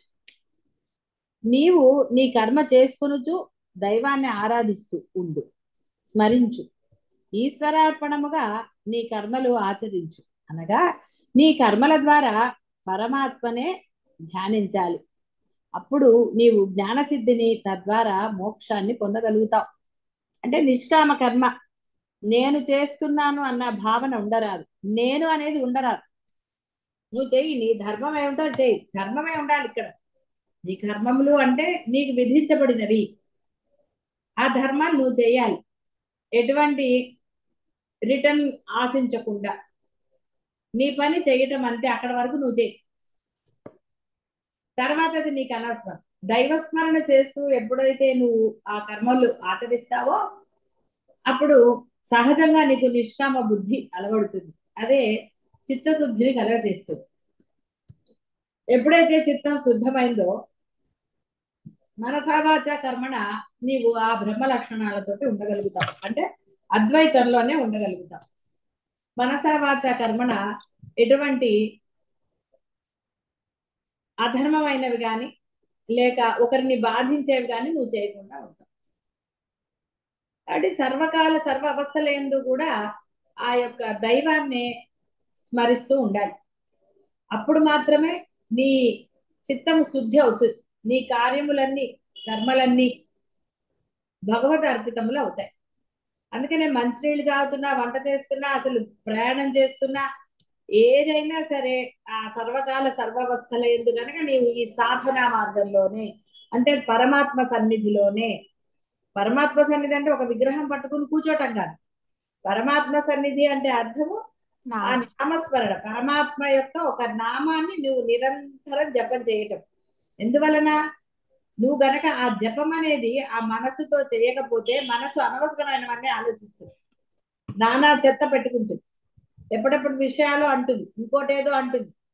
మొన్న చెప్పుకున్నట్టుగా రాజ క్షమితం తామస గుణములు, ఆ గుణములు ఉన్న వాళ్ళ ఎలా అయితే ఒకటికి ఇంకో విధంగా అర్థం చేసుకుంటారో రకరకాలుగా ఉన్నాయి రాజస గుణాలు, తామస గుణాలు. వాడు సాత్వికంగా తప్ప ఈ గుణాలతో ఉంటాడంటే ఇక మళ్ళీ ఆయన చెప్పినట్టుగా నికృష్ట వాటితో ఉంటాడు, అంటే రాక్షస గుణాలతో ఉంటాడు. అందువలన నీ మనసు ఆ విధంగా ఆ నెగిటివ్ వైపు వెళ్లకుండా ఉండటానికే దానిని పరమ పవిత్రమైన ఆ పరమాత్మ యొక్క నామముతో కనుక చేస్తే అప్పుడు నీ మనసు పవిత్రమవుతుంది. అలా దానిని పరిపూర్ణంగా ఆ యొక్క పరమాత్మ యొక్క నామంతో నింపేసినప్పుడు ఎటువంటి నెగటివ్ కానివ్వండి, అధర్మం కానివ్వండి, ఇంకోటి కానీ నీ దరిదాపుల్లోకి రాదు. నీ మనసులోకి ఉన్నది పరమాత్మే ఉన్నాడు అక్కడ లోపల, ఇంకెవరు లేదు. బయట పరిమితమైన ప్లేస్ నీది కాబట్టి నువ్వు అపరిమితంగానే ఆలోచిస్తావు, అపరిమితంగానే చేస్తావు. కానీ నీది అంతర్ముఖత్వం అన్నది పరిమితి. ఎందుకు 24 గంటలే నీ యొక్క అంతర్ముఖం. 24 గంటల్లో 10 గంటలు నిద్రపోతే మిగిలినది అదే. కాబట్టి ఇది పరిమితికి లోబడింది. బాహ్యంలో అపరిమితంగా ఉండటం వల్ల, అంటే ఎన్నో రకాల జీవరాశులు అనండి, ఎన్నో రకాల ఇది ఉండటం వల్ల బాహ్యంలో నీ మనసు అంత తొందరగా శుద్ధత్వం పొందదు. ఎప్పుడు ఏదో ఒక విషయాన్ని గ్రహిస్తూ ఉంటుంది, ఏదో ఒకటి ఆలోచిస్తూ ఉంటుంది, ఏదో ఒకటి అంటే కఠినంగా అనండి, ఇంకో రకంగా అనండి, ఏదో రకంగా అది నానా రకాలుగా ఉంటుంది. కాబట్టి ఎప్పుడైతే నీవు అంతర్ముఖాన్ని ఆ పరమాత్మతో నింపేశావో బహిర్ముఖమైనది ఏది కూడా నిన్ను డిస్టర్బ్ చేయదు. అందుకే సర్వకాల సర్వ అవస్థల ఎందు అన్నారు. ఆ సర్వకాలంలో సర్వ అవస్థల ఎందు నువ్వు లోపల చేయగలుగుతావు తప్ప బాహ్యంలో చేయలేవు. అందువల్ల అలా చెప్పబడింది. అందుకనే అంతర్ముఖ ధ్యానము పరమశ్రేష్టమైనది అన్నారు. పెదవులు వినపడకుండా శబ్దం చేసేది ఒక రకము, శబ్దం వినపడుతూ చేసేది మధ్యమము, అసలు శబ్దమే రాకుండా అంటే ఎవరికీ తెలియకుండా నీ మనసులోనే నువ్వు చేసేది ఉత్తమం అన్నారు. ఎందుకంటే మనసు అక్కడ లయం అయిపోయింది, ఈ ఆలోచన రాదు, ఇంకా వేరేది ఏం లేదు. కాబట్టి అప్పుడు తప్పకుండా నీ మనసు శుద్ధి పొందుతుంది. కాబట్టి కర్మ చేసుకొనొచ్చు, దైవాన్ని ఆరాధించు. చేతులు పనిచేస్తున్నాయి, మనసు ఖాళీయే. ఆ కర్మ గురించి నువ్వు ఆలోచించగలవు. నీకు అలవాటు అయిపోయిన ఏ పని గురించి నువ్వు ఏదైనా కొత్త పని ఉంటే కొంచెం ఆలోచిస్తావు. అప్పుడు కూడా ఆయన ఏమంటున్నాడు, ఆ పని ప్రారంభించేటప్పుడు దైవాన్ని స్మరణ చేయి, ఆ పని మధ్యలో ఆపినప్పుడు స్మరణ చేయి, అయిపోయాక స్మరణ చేయి, అప్పుడు మొత్తం ఒకటే అవుతుంది.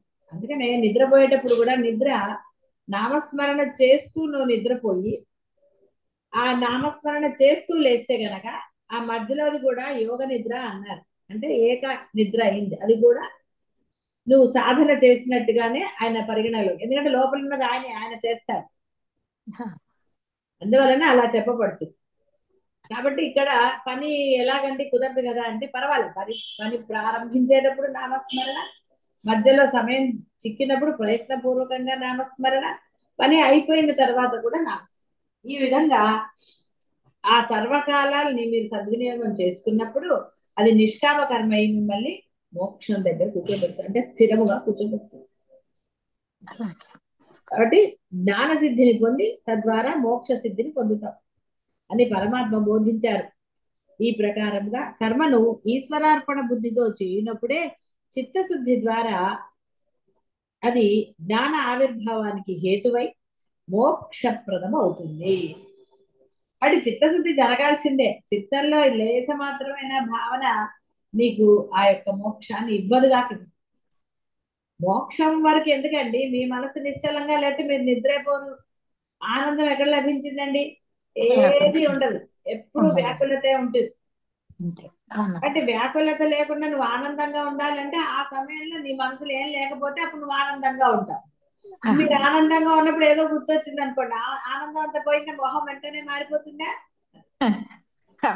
వెంటనే మారిపోతుంది, ఫీలింగ్స్ మారిపోతాయి, కంఠం మారిపోయి అన్ని అయిపోతాయి. అంటే ఇక్కడ అది చెప్తున్నారు అనమాట. కాబట్టి చిత్తశుద్ధి కలగాలి అంటే ఈ యొక్క నిరంతర సాధన అత్యంత ఆవశ్యకం. ఫలాభిలాషతో చేసినచో కర్మ మోక్షహేతు కానే కాదు. కర్మను చేయును కానీ ఫలాన్ని ఈశ్వరార్పణం గావించు. ఇదే కర్మ ద్వారా ఈశ్వరుణ్ణి ఆరాధించడం. భగవత్ ప్రీత్యర్థము కర్మలను ఆచరించాలి. కాబట్టి అన్ని ఆయనకు అర్పించటం. నేను లేనప్పుడే అర్పించగలుగుతాం. నువ్వు భయపడక్కర్లా ఆస్తి పట్టుకుపోతాడా ఇంకోటి అని. ఇచ్చింది ఆయనే. ఇచ్చేందుకు తీసుకుంటాడు ఆయన, మంచివాడు. బాహ్యమైన ప్రజల్లో లాగా ఇచ్చి మళ్ళీ తర్వాత తీసుకుపోయే రకం కాదు ఆయన. మనం అనవసరానికి పనులు చేయించేసుకుని తర్వాత నువ్వేం చేసావు అనే రకం కాదు ఆయన. కాబట్టి ఆయన అత్యంత ఉన్నతుడు. కాబట్టి నువ్వు ఆయనకి చేసినా చేయకపోయినా, ఆయన్ని నువ్వు మెచ్చుకున్నా మెచ్చుకోకపోయినా ఆయన పని ఆయన చేస్తావు. నువ్వు ఆయనకి ఏమి ఆయన్ని మెచ్చుకోను అక్కర్లేదు, నువ్వు చేసావు చెయ్యలేదు ఏది అనక్కర్లేదు. ఆయన నువ్వు ఏది అనకపోయినా నీ కర్మానుసారం చేస్తాడు. అలా కాకుండా పరమాత్మని గుర్తించి, స్వామి ఇంతటి అనుగ్రహాన్ని ఇచ్చావు, అద్వైత బోధ నాకు తెలియజెప్పావు, కాబట్టి ఇక నేను ఇందులోనే ఉంటాను, అటువైపు వెళ్ళను, నాకు సహాయం చేయవయ్యా అంటే చేస్తాను. అక్కడే ఉండాలి. సహాయం చేయవా అని బయటికి వెళ్ళకూడదు. నువ్వు మళ్ళీ బాహ్య ప్రపంచంలో తిరుగుతా ఆయన చూసుకుంటాడులే అనడానికి లేదు. స్వామి అని ఆయన దగ్గరే ఉండాలి. అప్పుడు ఆయన నిన్ను కాపాడతాడు, సర్వము సమకూరుస్తాడు. కాబట్టి ఫలాపేక్ష లేకుండా ఆయన ఆరాధించారు. కాబట్టి మోక్షం ఇస్తేనే నేను ఆరాధిస్తా, డీల్ చేసుకుందామా కాదు అక్కడ అర్థం. నువ్వు ఆయన దగ్గర ఉన్నావు స్థిరంగా అంటేనే అదే మోక్షం. నువ్వు ఆయన వేరు కాదు కాబట్టి. కాబట్టి ఇదే కర్మ ద్వారా ఈశ్వరుణ్ణి ఆరాధించుట. కర్మచే మోక్షం లభించునా అని సంశయం అక్కర్లేదు. దానిని చేయవలసిన పద్ధతిలో చేసినా తప్పక లభిస్తుంది. ఏదైనా అంతే, చేయవలసినట్టు చేస్తేనే ఏ పనైనా సవ్యంగా అవుతుంది. ఇష్టం వచ్చినట్టు చేస్తే ఏది సవ్యంగా అవ్వదు. ఏదైనా సరే, ఆలోచన కావచ్చు, పని కావచ్చు, బాహ్యంలో కావచ్చు, ఏదైనా అంతే. చదివే విధంగా చదివితే వాడు ఫస్ట్ ర్యాంక్ వస్తాడు, నడిచే విధంగా నడిస్తే కింద పడదు. ఇలా రకరకాలుగా ఉంటాయి. కాబట్టి ఏదైనా ఒక పద్ధతి ప్రకారం అలా చేసుకుంటే వాడికి అసలు ఇక దిగులు లేదు. అంటే ఎలా చేయాలో నీకు చెప్పబడింది. ఎందుకంటే పరమోన్నతమైనది, పరమ శ్రేయస్సు కలగజేసేది నీ ఇష్టం అన్నట్టు చేస్తే ఎలాగా. అందుకనే భగవత్ ఆరాధన మీరు పూజ చేసినప్పుడు కూడా అక్కడ సాక్షాత్తు పరమేశ్వరుడు ఉన్నాడని చేయాలి. ఒక కథ చదివాను, మరి పెట్టానో లేదు నాకు గుర్తులేదు. ఒక అతను చాలా ఏవో కష్టాలు, సరే ఒక దేవుణ్ణి ఆరాధించడం మొదలెట్టాట. ఎంతకీ కోరికలు తీరలేదుట, ఎవరో వేరే వాళ్ళు అన్నట్ట. అట్లా ఆయన అన్ని మార్చుకుంటూ పోయాట, దేవుళ్ళని మార్చుకుంటూ వెళ్ళాడు. వాళ్ళు చెప్పారని వీళ్ళు ఆఖరికి ఒక అమ్మవారి గురించి ఎవరి గురించి ఏదో చెప్పారు. వాడి అది అదృష్టమో కోయిన్సిడెన్స్, అది ఆరాధించడం మొదలు పెట్టినప్పుడు అతని కష్టాలు తీరటం మొదలెట్టాయి. చూడండి. అయితే ఆయన ఏం చేశాట, దేవుడి గదిలో అందరు ఉన్నారు, ఎందుకంటే అంతకుముందు పూజ చేశాడు కానీ అందరి ఫోటోలు ఉన్నాయి. అమ్మవారికి అతను హారతి ఇస్తున్నాడు అక్కడ, అది పెట్టి అనుకున్నట్ట పక్కన ఈ దేవుళ్ళందరూ కూడా ఈ యొక్క హారతి అగరత్తుల వాసన ఈ నైవేద్యాలు అన్ని చేసేస్తారు, వాళ్ళు నా కోరికలు తీర్చలేదు కాబట్టి వాళ్ళకి ఎందుకు ఇవ్వాలని వాళ్ళ మీద గుడ్డ కప్పేశారు ఆ ఫోటోల మీద. అయితే అతను ఒక నిమిషం కళ్ళు మూసుకుని తెరిచేసరికి అక్కడ అతనికి దేవతలందరూ కనపడ్డారు. ఇదేమిటయ్యా మీరందరూ, నేను మిమ్మల్ని పిలవలేదే, మీరందరూ ఎందుకు వచ్చారు, మీరు నా కోరికలు తీర్చలేదు, మీరు ఎలా వచ్చారు, నేను మిమ్మల్ని పిలవలేదు కదా అన్నట్టు.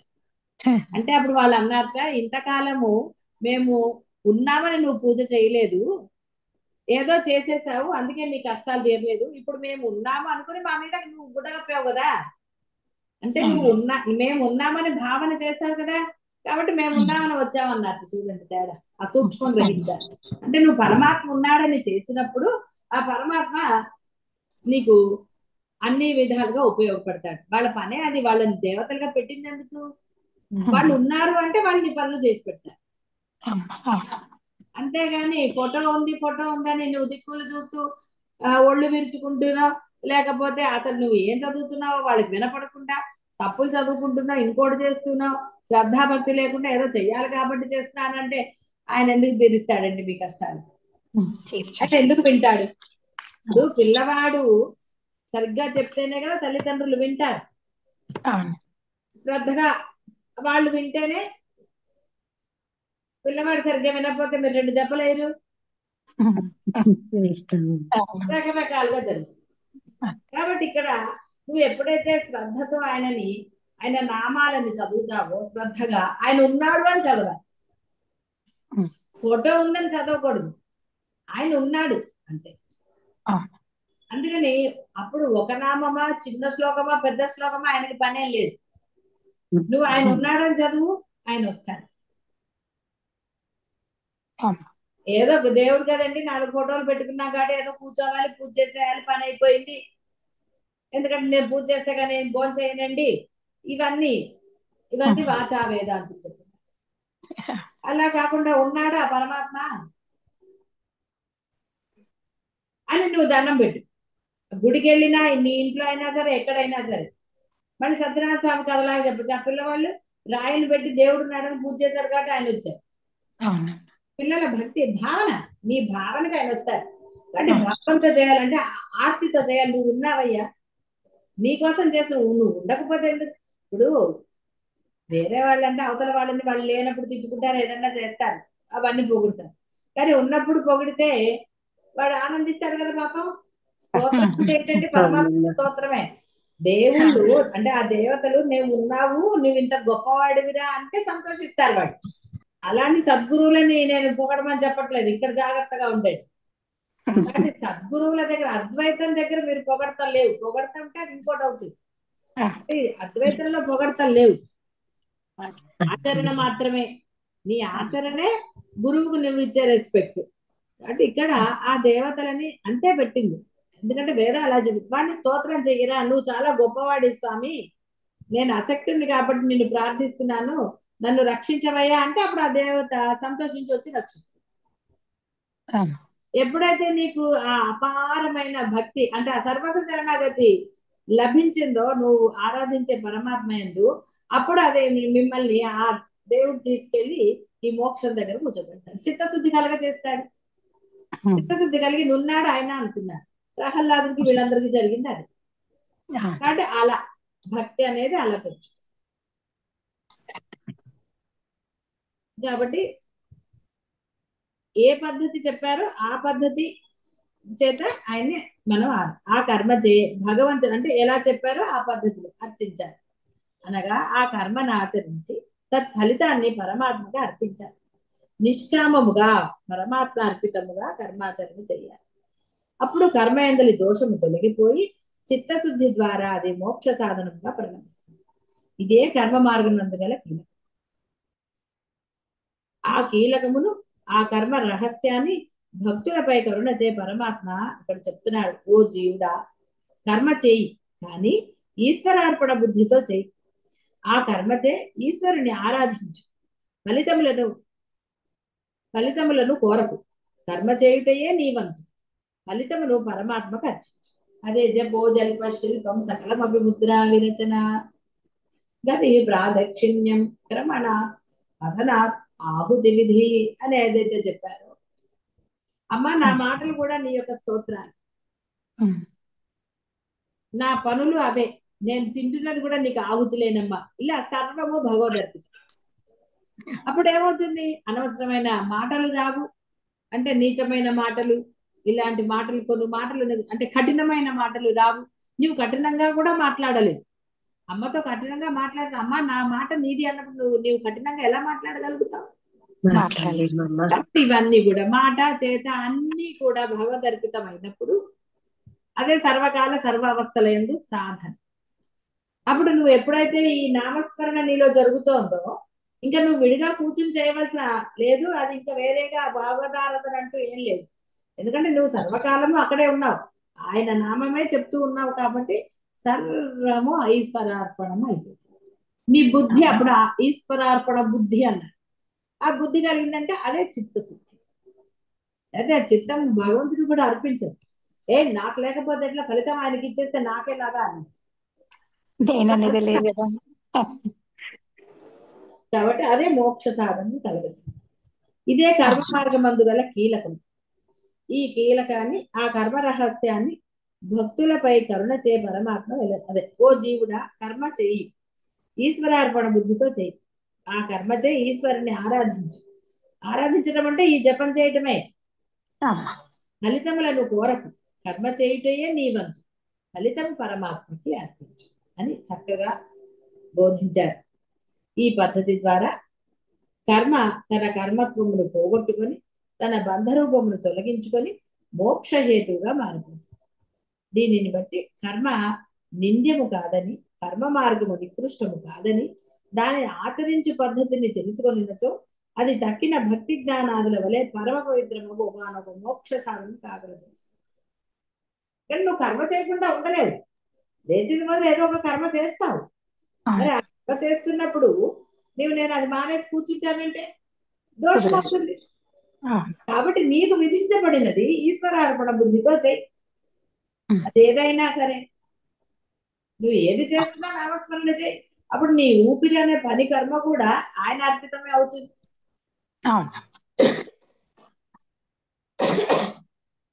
జపోజల్ప శిల్పంలాగా అప్పుడు నీ మాట, మనసు అన్ని బాగుంటాయి. చిత్తశుద్ధి ఆటోమేటిక్ గా కలుగుతుంది. అదే ఇక్కడ జరుగుతుంది.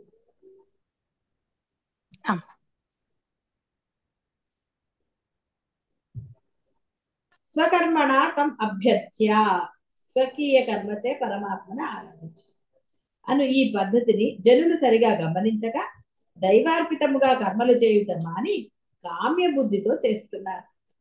కోరికలతో చేస్తున్నారు, ఏదో పొందాలి అని చేస్తున్నారు, రిటర్న్ ఆశిస్తున్నారు కదా. ఏది చేసినా సరే, విధించబడినదైనా సరే, ఏదైనా సరే రకరకాలుగా వాళ్ళు కర్మని చేస్తున్నారు. కాబట్టి కర్మ బంధన రూపంగా మారిపోతున్నది. పరమాత్మ కర్మను మోక్ష రూపంగా మార్చవచ్చునని తెలిపి ఉపాయం కూడా చెప్పారు. కాబట్టి ముముక్షువులు అంటే సాధకులు ఈ సత్యాన్ని జ్ఞాపకం ఉంచుకుని, అంటే ఎల్లప్పుడూ ఈ భగవద్వాక్యములపై విశ్వాసం ఉంచి తాము చేయు సమస్త కర్మలను ఈశ్వరార్పణ బుద్ధితో, భగవత్ కైంకర్య బుద్ధితో చేయాలి. అలా చేసినచో సిద్ధిం విందతి మానవ అన్నట్లుగా మానవుడు జ్ఞాన సిద్ధిని, మోక్ష సిద్ధిని తప్పగా పొందగలడు అని గీతాచార్యులు ఘంటాపరంగా చెప్తారు. కాబట్టి నీకు విధించబడిన ఆ కర్మని, ధర్మమైన దానిని నువ్వు ఆచరిస్తూ పో. పరమాత్మే చేస్తున్నాడు, చేసేది చేయించేది ఆ పరబ్రహ్మమే అన్న దృష్టితోటే చేయి తప్ప నేను చేస్తున్నాను, నాది, నేనున్నప్పుడే చెయ్యాలి, ఇలాంటి కొన్ని భావనలు కలుగుతూ ఉంటాయి. నేనే చెయ్యాలి, ఇది నాది, ఇక నేనుతో కూడిన భావనలన్నీ కూడా, మీ అభిప్రాయాలు, మీ భావనలు ఏవైనా సరే ఎన్నోసార్లు చెప్పుకున్నట్టుగా అదంతా కూడా కామ్యమైపోయింది. కామ్యమైనది ఎప్పుడు నీకు చిత్తశుద్ధిని కలిగించదు. ఎందుకంటే కామ్యమే నీకు మనసులో ఉంది, అదే కదా. మనసులో ఒకటి ఉంటే అది శుద్ధం ఎలా అయినట్టండి. కాబట్టి ఏది చేయండి, మీకు అనిపించింది ఒక సమస్య ఉంది అనిపించింది, అది వెంటనే ఈశ్వరునికి అర్పించేయండి. స్వామి, ఇగో ఇది నన్ను బాధిస్తోంది, ఇక ఇప్పటి నుంచి నేను దీని గురించి ఆలోచించాను, నీకు ఇచ్చేసాను, ఇది దాన్ని నువ్వేం చేస్తావో చేసుకో, సమస్యను ఇచ్చేయండి అని. మరలా సమస్య వైపు మీరు చూడకండి, అది మీ దగ్గరికి రాదు, అది మీరు చేయాలి. కాబట్టి కర్మను ఆచరించాలి, కానీ కర్మ ద్వారా పరమాత్మనే ఆరాధించాలి. అంటే సర్వకాల సర్వావస్థల యందు భగవద్ ఆరాధన, ఆ సాధన మానరాదు అని చెప్పారు. నువ్వు మానకుండా చేస్తూ ఉంటే కర్మ ఎలాగూ చేయాల్సి వస్తుంది. పొద్దున్న లేచిన కర్మ చేయకుండా నువ్వు ఉండలేవు, తినాలి, అన్ని చేయాలి. తింటున్నప్పుడు కూడా నామస్మరణ చేసుకోండి. తినే ముద్దర, ప్రతి ముద్ద ముందర 1 నిమిషం నామం చెప్పుకోవడానికి ఏం పెద్ద టైం పట్టదండి. అప్పుడు అందులోని దోషాలు తొలగిపోయి మీకు ఆరోగ్యాన్ని ఇస్తుంది. ఈ రాజస తామసిక గుణాలు లేకుండా మిమ్మల్ని కాపాడుతుంది. చక్కగా నిత్యం సాత్విక బుద్ధితో ఉండటం అంటే ఆ చిత్తశుద్ధిని కలగ చేస్తుంది. కాబట్టి ఇక్కడ కర్మ ద్వారా పరమాత్మని ఆరాధించడం అంటే ఇదే. మీరు చేసే కర్మలు, వంట చేస్తున్నారు చేయండి, ఆఫీస్కి వెళ్తున్నారు, ఆఫీస్ పని చేస్తున్నారు, ఏదైనా సరే సర్వకాలంలో కూడా నామస్మరణ చేయండి. ఆ అద్భుతాన్ని మీరు అనుభవం పొందుతారు. చెప్పినంత సులభమే ఇది చెప్పినంత సులభం కాదు అనడానికి లేదు. ఇది చెప్పినంత కాదు, ఇంకా సులభం ఇది. ఉమ్. నీవు ఎప్పుడైతే దృఢ సంకల్పం చేసుకుని ఆ నామస్మరణ అలవాటు చేసుకుంటావో నీకు సర్వకాలంలో కూడా అది జరుగుతూనే ఉంటుంది, నీ ప్రమేయం లేకుండా. ఎందుకంటే అక్కడ నేను లేదు కాబట్టి ఉన్నది పరబ్రహ్మమే. పరబ్రహ్మం తన్ని తాను స్మరించుకోవడానికి ఆయనేం పెద్ద కష్టపడక్కర్లేదు. మిమ్మల్ని మీరు గుర్తించడానికి కష్టపడతారండి? స్వేచ్ఛగా నేనున్నానా లేదా లేదమ్మా. అందరిలో చూసుకునే ఓ నేనే ఇది అంటారా? అనరు కదా. లేదమ్మా. కాబట్టి ఆ విధంగా పరమాత్మని కర్మల ద్వారా ఆరాధించడం అంటే అది. కాబట్టి ఈశ్వరార్పణ బుద్ధితో నిష్కామంగా కర్మలను ఆచరించినచో చిత్తశుద్ధి ద్వారా జ్ఞానాన్ని పొంది తద్వారా మోక్ష పొందవచ్చు.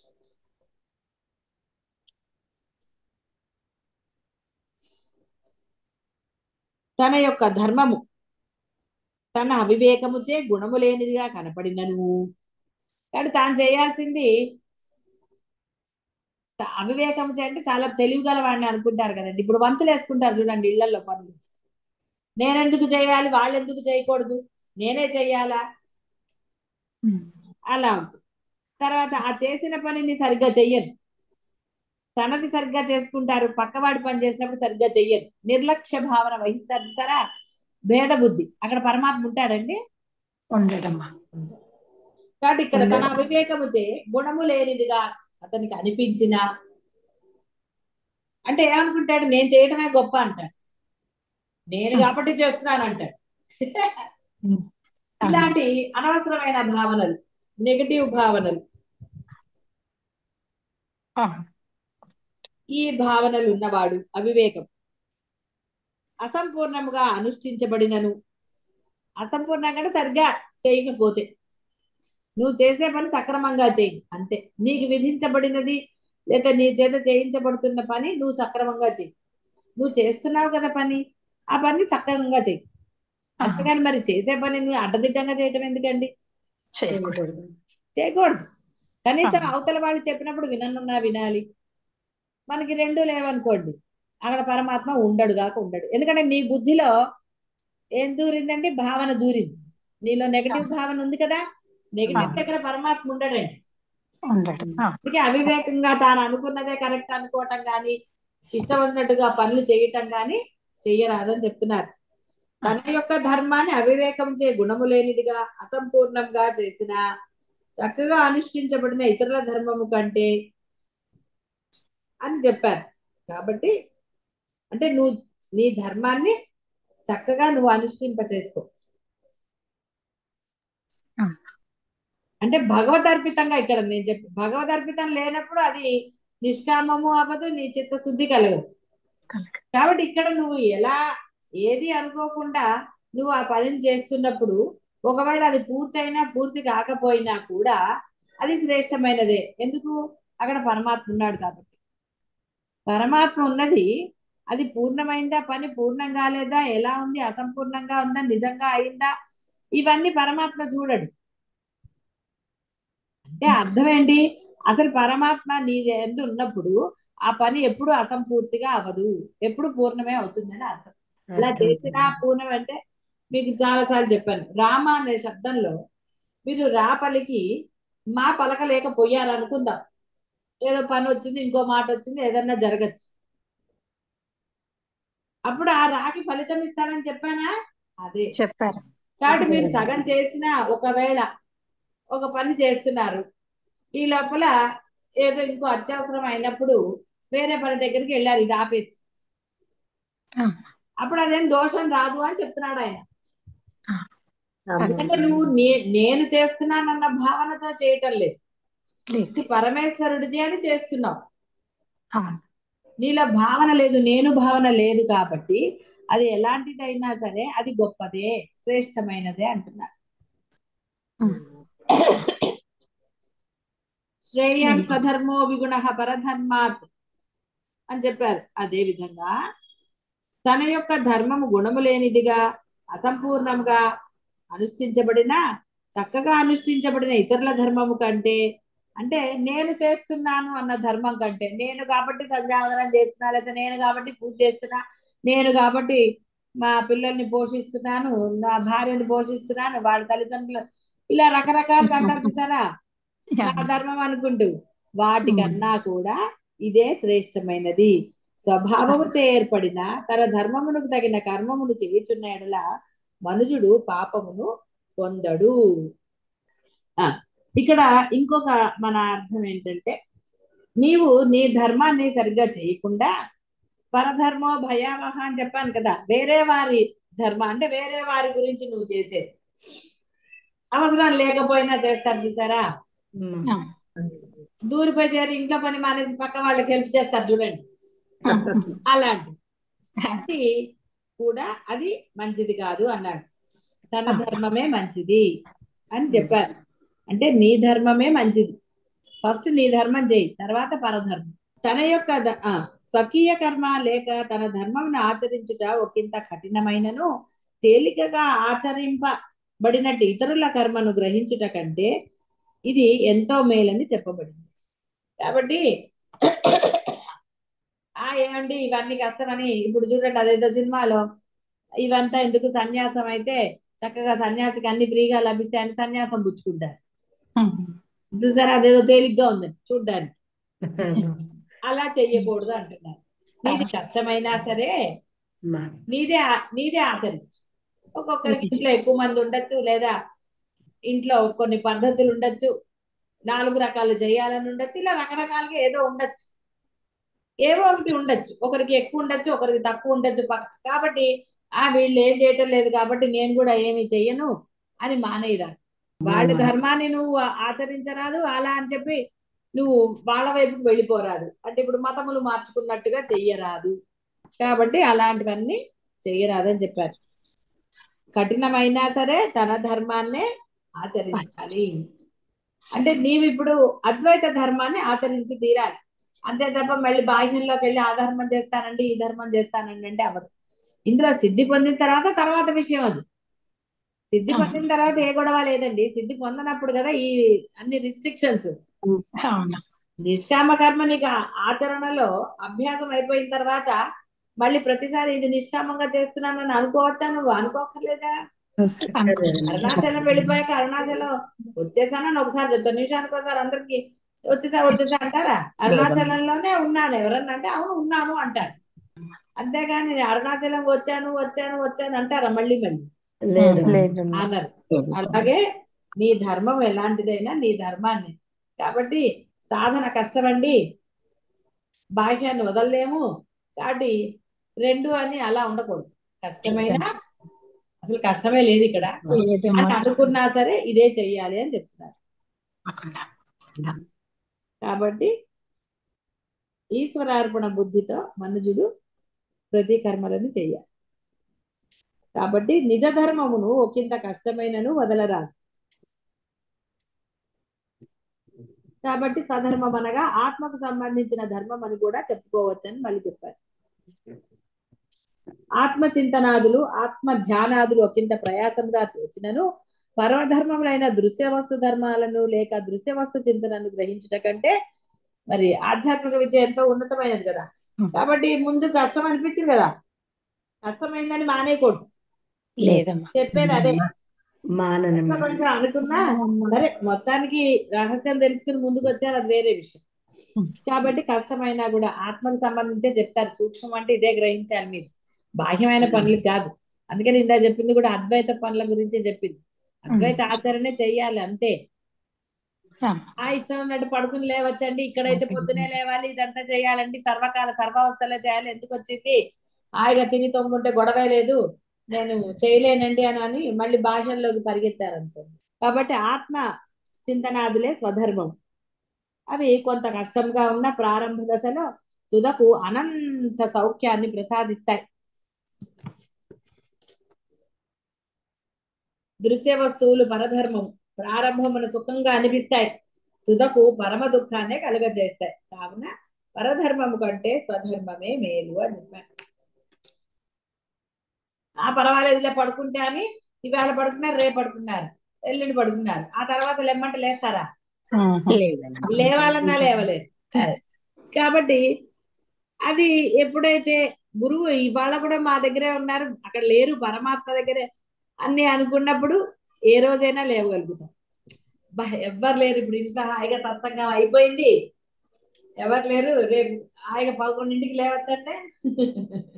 కాబట్టి స్వభావ సిద్ధమగు కర్మము దోషయుక్తమైనను అంటే దృశ్య రూపమైనను లేక త్రిగుణాత్మకమైనను దానిని వదలరాదు. ఒక చేత అగ్ని కప్పబడినట్లుగా సమస్త కర్మములు దోషము చేతే కప్పబడి ఉన్నాయి. కాబట్టి ఏ కర్మ చేసినా దోషం లేకుండా ఎక్కడ ఉందండి? జరగదు. అంటే ఏదో ఒక దోషం లేకుండా మీరు కర్మ చేయలేరు. కాబట్టి ఎందుకు వచ్చిన దోషాన్ని మనం తీసుకోవటం అండి? సర్వ పాపాత్ముడు అన్నట్టుగా పరమ ఆయన ఉన్నాడు కదా, ఆయన పాపం సర్వ పాపాత్ముడు ఆయనే కదండి. పరమాత్మకు అప్పగించడమే. స్వామి చేసేది చేయించేది చేయబడేది నువ్వన్నావు కాబట్టి నాకెందుకు స్వామి, ఇంకా ఓకే టేక్ ఇట్. అప్పుడు దోషాలు ఆయనకే, కర్మ ఆయనకే, అన్ని ఆయనకే. మీరు చేసిన వాడు నిశ్చింతగా ఉంటాడు. ఇప్పుడు చూడండి, ఫంక్షన్ కి వచ్చారు బయట వాళ్ళు, హాయిగా వస్తారు, దులిపించుకుంటారు, మీరు ఏమైనా ఇస్తే పుచ్చుకుంటారు, తింటారు, పోతారు, అయిపోయింది. వాళ్ళకి ఏంటండి ఇదంతా సర్దుకోవటం అవన్నీ ఉంటాయా? అదే ఇంట్లో చేస్తే పాపం మీకు మేము వెళ్ళాక చాలా కష్టం కదండి, ఇంట్లో పెట్టుకున్నారు, హోటల్లో పెట్టుకోపోయారా అని సవహిస్తారు. గోల్డ్ పని ఉంటుంది అంటారు. కాస్త ఇంట్రెస్ట్ ఉన్న వాళ్ళైతే 2 రోజుల తర్వాత ఫోన్ చేస్తాను, ఏమండి సర్దారా, పోనీ ఉండి సహాయం చేస్తారా? వాళ్ళు చెయ్యరు, కానీ చక్కగా అంటారు, పాపం మీకు ఉంది కదండి, పాపం ఏం చేస్తారులేండి, మరి ఇంట్లో పెట్టుకున్నారుగా, ఎందుకు చేశారో ఈ పిచ్చి పని, ఇలా. అందుకని మీరు ఆత్మ గురించి చేసినా అందరూ అలాగే అంటారు, ఎందుకు వచ్చిన కష్టాలు, హాయిగా తినిగోక ఇది చేయక దొరుకుతాడులే, ఆ బ్రహ్మం ఎక్కడ పోతాడు, ఈ జన్మలో కాకపోతే ఆ జన్మలో ఎందుకు అంత కష్టపడి సాధన చేస్తారు మీరు అంటారు. అందుకనే ధైర్యం ఉండాలన్నాను, నిర్భయత్వంగా నిర్భయంగా చేయాలి. ఎస్ నేను సాధనే చేస్తాను, అవతల వాడు ఏమనుకుంటే నాకేంటి, నేను నా ధర్మం ఇదే, నా స్వధర్మము ఆత్మచింతనే, నిరంతర ఈ నామస్మరణే సాధనే నా యొక్క స్వధర్మము. ఎప్పుడైతే ఇది మీరు మీ స్వధర్మాన్ని చక్కగా అనుష్ఠించారో చేశారో, ఈ బాహ్యంలో మీకు సంబంధించిన అన్ని పనులు కూడా బ్రహ్మాండంగానే జరుగుతాయి. అంటే మనకి తెలియకుండానే ఆ పనులన్నీ కూడా బ్రహ్మాండంగా అయిపోతూ ఉంటాయి, ఎందుకంటే అక్కడ పరమాత్మ ఉన్నాడు కాబట్టి. కాబట్టి ప్రారంభంగా సుఖవంతంగా ఉన్న బయటవి తుదకు పరమ దుఃఖాన్నే కలగజేస్తాయి. ఎందుకు కలగజేయవండి? ఇప్పుడు ఎన్నో తరాల నుంచి అనుకోండి, అంటే అందరికీ కాదు నేను చెప్పాను, అందరి పిల్లలు అలా ఉన్నారని, అందరి తల్లిదండ్రులు అలా ఉన్నారని, బంధువులు అలా ఉన్నారని, కానీ ఎంతో అభిమానమో ఎంతో ప్రేమో ఏదో పెట్టుకున్న వాళ్ళ దగ్గర నుంచి మీకు దుఃఖాలు రాలేదండి? ఎన్నో వచ్చాయి. ఒక వస్తువు పట్ల పెట్టుకున్నా కూడా దుఃఖం కలిగింది, ఆ వస్తువు మిమ్మల్ని బాధించలేదా? ఇలా రకరకాలుగా మీరు దేని యందు అమితమైన ప్రేమను చూపించారో, మోహాన్ని కలిగి ఉన్నారో, లేదా ప్రయత్నాలు చేశారో వాటి గురించి, వాటి వల్ల మీకు బాధ ఎదురు కాలేదని మీరు అనగలరా? కష్టం లేదని కష్టపడిన తర్వాత కూడా మీకు ఆనందం లభించినప్పుడు ఆ కష్టం అంతా వృధానే కదా. అదే పరమాత్మ గురించి మీరు ప్రారంభంలో అది అనుకున్నా అది కష్టమే కాదు, కానీ తర్వాత తరగని ఆనందాన్ని ఇస్తుంది, ఎప్పటికీ తరగని ఆనందం. ఇక మళ్ళీ కష్టపడక్కర్లా, ఒక్కసారి కష్టపడితే చాలు, పరమానందాన్ని ఇచ్చేస్తుంది, ఎప్పటికీ ఉంటుంది, అది అసలు నశించనే నశించదు. కానీ ఈ మీ ప్రయత్నాల వల్ల లభించే సుఖము క్షణికము, అనుభవించిన కష్టాలు అనంతం. స్వభావము ఏర్పడిన కర్మాన్ని స్వధర్మాన్ని ఈశ్వరార్పణ బుద్ధితో చక్కగా ఆచరించాలి. అప్పుడు వాడు పాపాన్ని పొందడు. పాపం పొందడు అంటే వాడి మనసులో ఏ భావనలు ఉండవు కాబట్టి వాడికి పాపం కలగదు అని అర్థం. వాడి మనసులో ఇంకే భావం లేదు, ఎందుకంటే అంతా నేను అన్న భావన లేనప్పుడు వాడికి ఏదీ లేదు. వాడి మనసులో ఇష్టము అయిష్టం అని కానీ, కష్టపడ్డానని కానీ, వేదని కానీ ఏది ఉండదు, వాడు హాయిగా ఉంటాడు. చూడండి, ఆఫీస్కి వెళ్తారు, తన పని చేసుకుని ఇంటికి వచ్చిన వాడు హాయిగా రిలాక్స్ అవుతాడు. అలా కాకుండా ఆఫీస్కి వెళ్ళి అనవసరమైన నెత్తిలేసుకున్నవాడు తన ఇంట్లో తాను ఉన్నారు, మీరు మీ ఇంట్లో పనులు మీరు చేసుకుని హాయిగా ఉన్నారు అనుకోండి, బానే ఉంటుంది. అదే తీరుగా కూర్చొని పక్క వాళ్ళతో మాట్లాడి ఏదైనా నెత్తినేస్తున్నారు, ఏమవుతుందండి? అంటే ఇవన్నీ మీకు అనుభవాలే, అనుభవం లేని వెళ్ళలేవు, అనవసరమైనవేవి నెత్తికేసుకోకండి.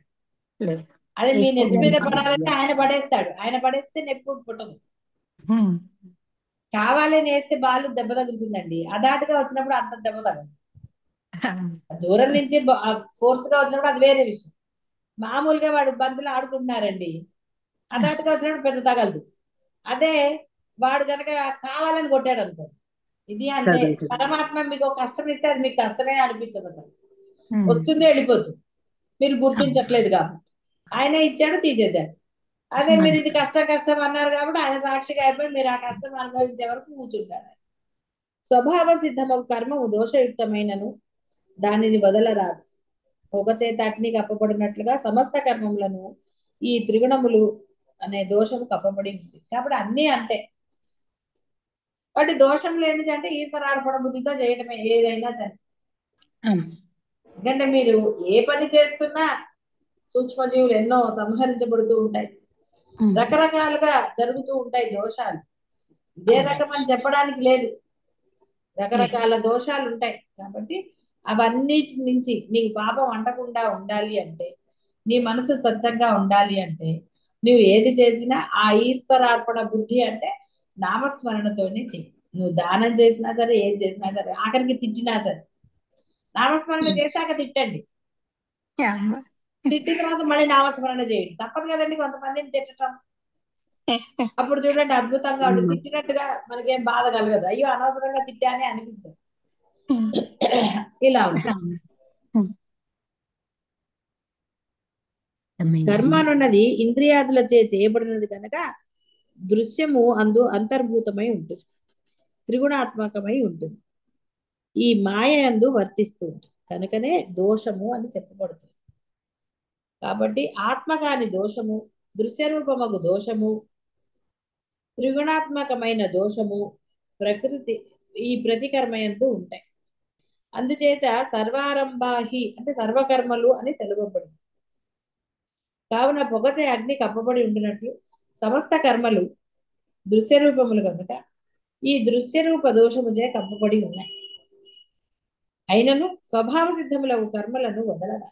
ఏలైనగా వారిని నిష్కామ బుద్ధితో పరమాత్మ అర్పిత బుద్ధితో ఆచరించినచో అవి చిత్తశుద్ధి ద్వారా జ్ఞానాన్ని మోక్షాన్ని కలుగజేస్తాయి. కాబట్టి నువ్వు చేయి నీ యొక్క ధర్మాన్ని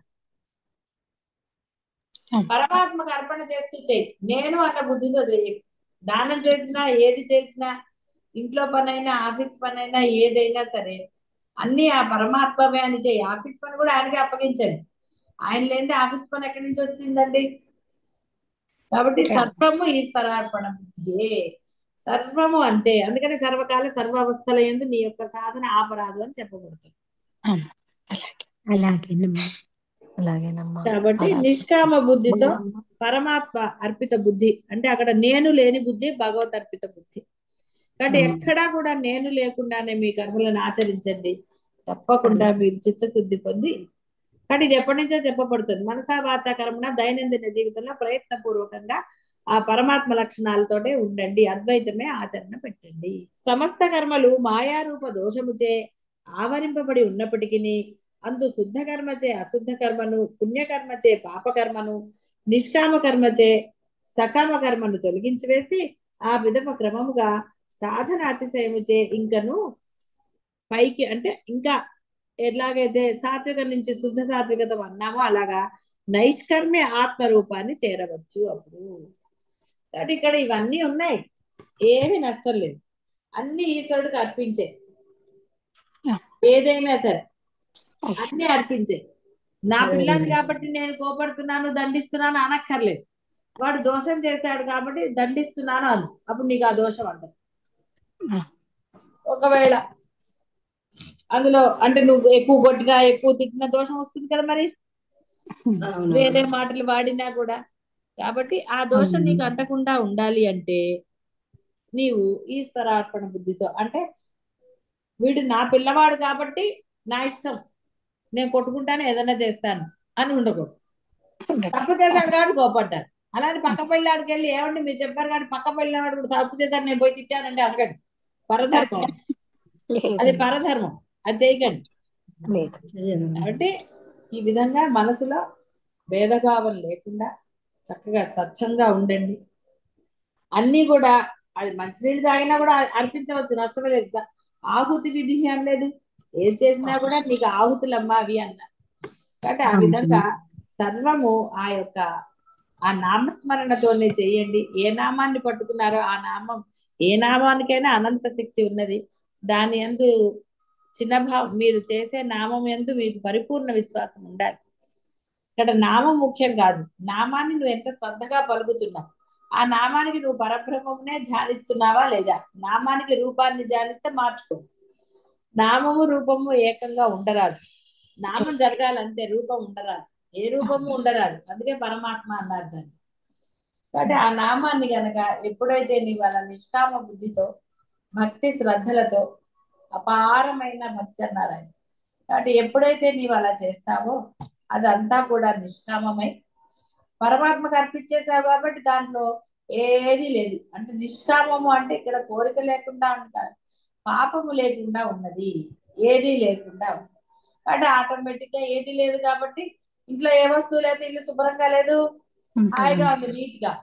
విధంగా ఎప్పుడైతే నీ మనసులో అంతా పరమాత్మే ఉన్నాడు, కర్మకి ప్లేస్ లేదు అక్కడ. కాబట్టి కర్మ అనేది ఏ దోషం లేకుండా నశించదు.